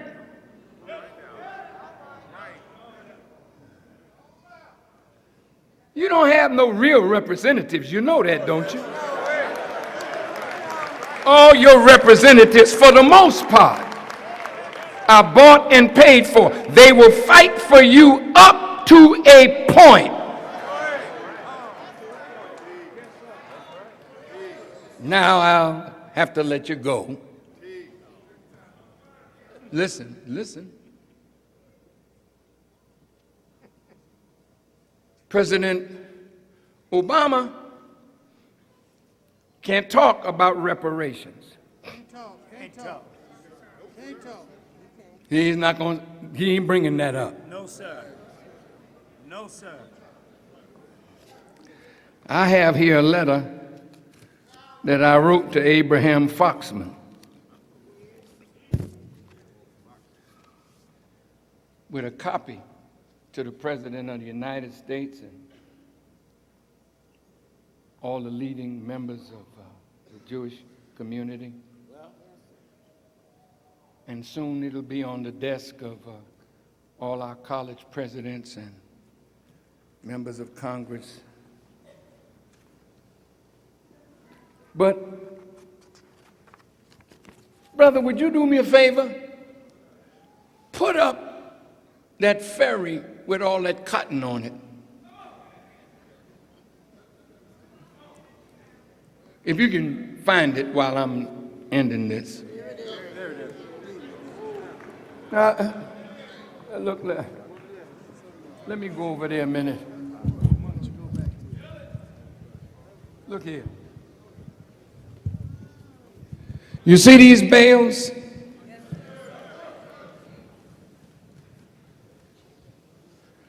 Black people picked this cotton and got less than 50 cents per bale. And white folk got millions. And that's why they can, through trade and commerce, they can lead in mathematics and science because their money puts them where they want to go. Now, let me ask you a question. Do you think, after making America rich and strong and fighting in all her wars, making Europe strong, do you think that we are owed reparations for what we have done to make America what America is? If you think so, stand up on your feet. All punks, sit down. Shit.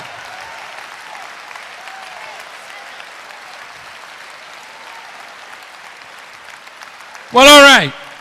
If that's what you think, and there are black people right now in Mississippi in slavery, in Alabama in slavery, and a black man is appealing to Congress to right this wrong, he can't get a hearing. We got over 400,000 black men and women in the United States Armed Forces. What are they doing in Iraq? What are they doing in Afghanistan when our fight is here? So look, the time has come when we have to present a solid case to America. They have no jobs for us. They don't intend to look after us. God has said, he raised the question in Isaiah, shall the prey be taken from the mighty and the lawful captive be delivered? You are a lawful captive that is being used as a hostage. But as you see the plagues now striking America, one town was overrun with flies. Another was overrun with frogs. Rain, hail, snow, earthquakes. Now, after I leave you today, God is going to put an exclamation point behind this lecture, and a calamity of great magnitude is going to strike America. I am my Father's helper. You don't need to look for no Moses. Elijah Muhammad is that Moses, and I am his Aaron and his Joshua. You don't need to look for your Jesus. He's the first begotten of the dead. You on a dead level. Elijah was raised from you, and I am to him what Paul was to Jesus. The Jews may not like me. because the Jews didn't like Jesus. And they began to argue with Jesus, as they're going to soon argue with me. Over what? We the children of Abraham. But Jesus said to the Jews, if you were the children of Abraham, you would be found doing the works of Abraham. They said, we are from God. God is our Father. But Jesus said, if God were your Father, you would love me. For I proceeded forth and came from God. I say to the Jews, if you are the seed of Abraham, you would do the works of Abraham. He was a just man. He was a righteous man. He was an upright man. He was neither a Christian nor a Jew, for he predated the Torah and the gospel. We are the seed of Abraham.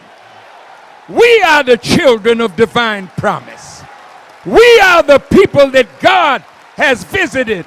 And we are the people that God has promised land, and he will fight this enemy for your freedom. Thank you for listening, and may Allah bless you. Yeah.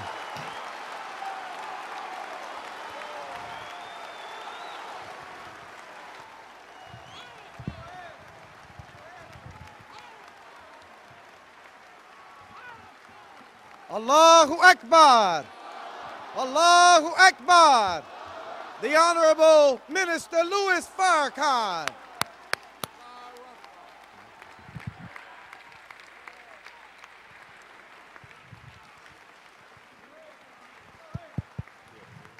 Allahu Akbar.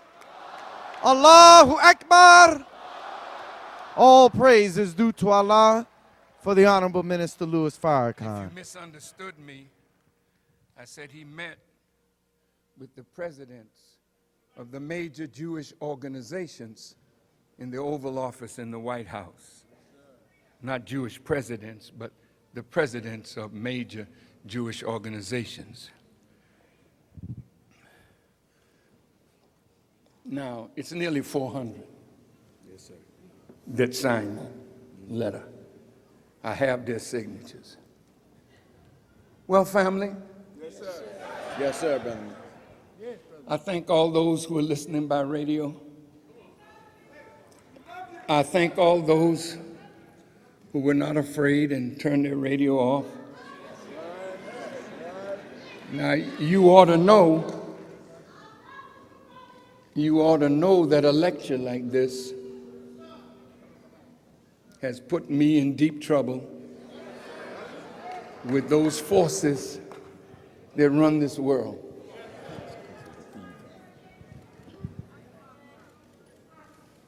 I have never been more prepared in my life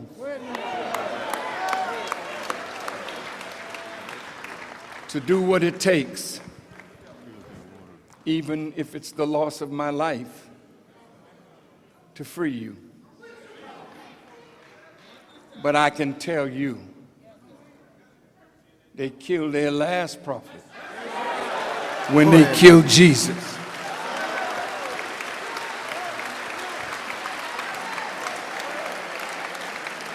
But Jesus, the Messiah, they can't have him.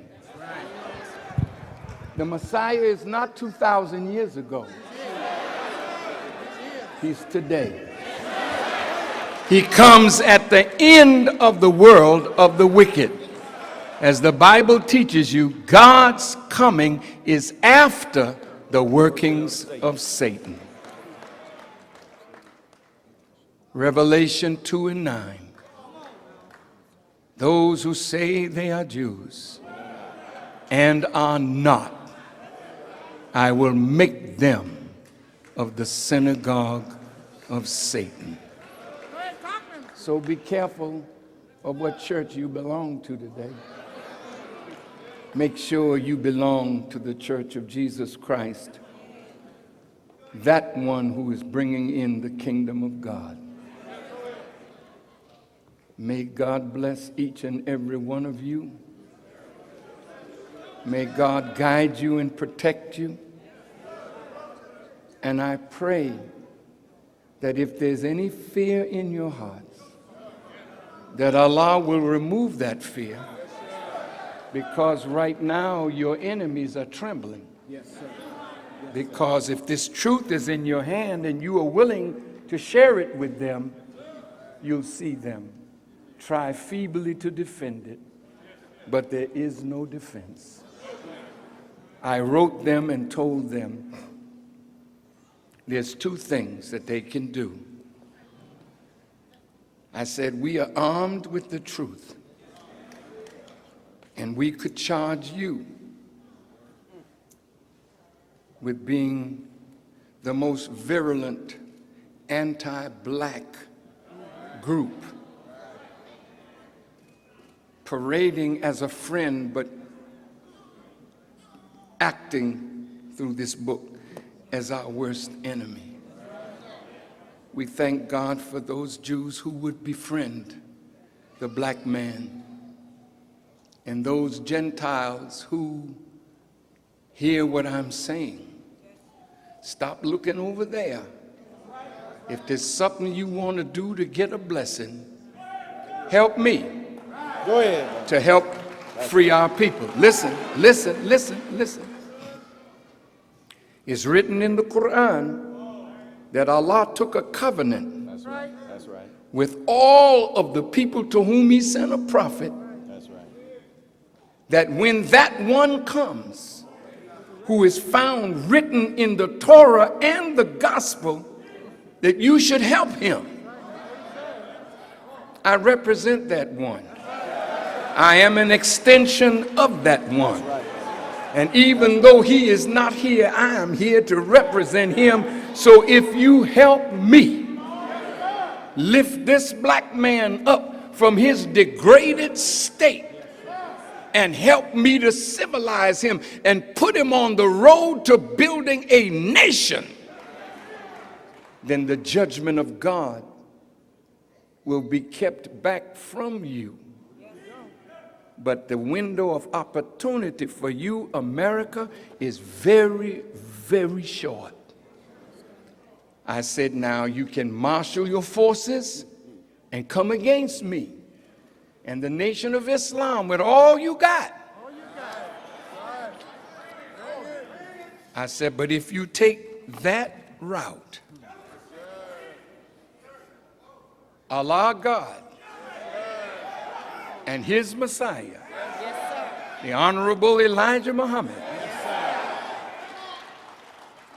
will bring you to disgrace and ruin, destroy your power and your influence in America and throughout the world. I don't have any power. Just a minute. I don't have any power to fight these people except the power of the word. It's not me. It's who's backing me that you should be afraid of. I'll say it again. It is not I. And if you want to test to see if I am backed by God, no, serious. God had me doing this as a dare. I dare you. It's written in the book of Psalms, touch not my prophets and do my anointed no harm. He sits in heaven and laughs at you, and I'll be around till he makes all my enemies my footstool. I'll walk on you.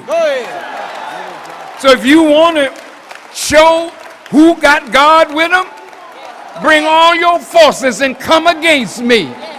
And I, with the backing of my God and his Christ, will defeat you all. You can take it or let it alone. One more time, Assalamu alaikum.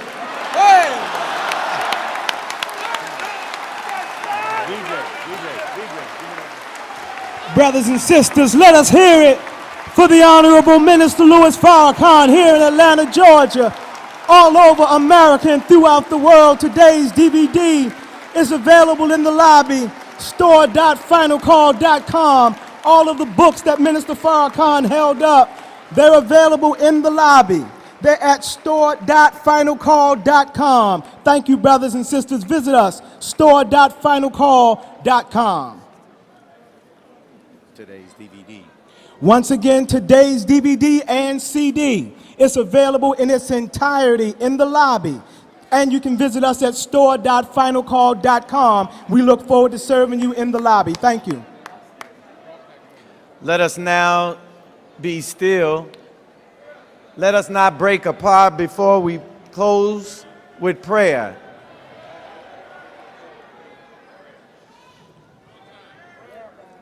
Let us bow our heads where we are. In the name of Allah, the Beneficent, the Merciful, all praise is due to Allah, the Lord of the worlds, the Beneficent, the Merciful, Master of the day of judgment in which we now live. Thee alone do we serve, and to Thee alone do we beseech for help. O Allah, guide us on the right path, the path of those upon whom You have bestowed favors, not the path of those upon whom Your wrath is brought down, nor of those who go astray after they have heard Thy teachings. Ameen. May the peace and blessings of Almighty God, Allah, go with each and every one of you. Again, don't leave the auditorium without purchasing your copy of The Secret Relationship Between Blacks and Jews, Part 2 or Volume 2, and make sure you secure your personal copy of today's DVD. Thank you.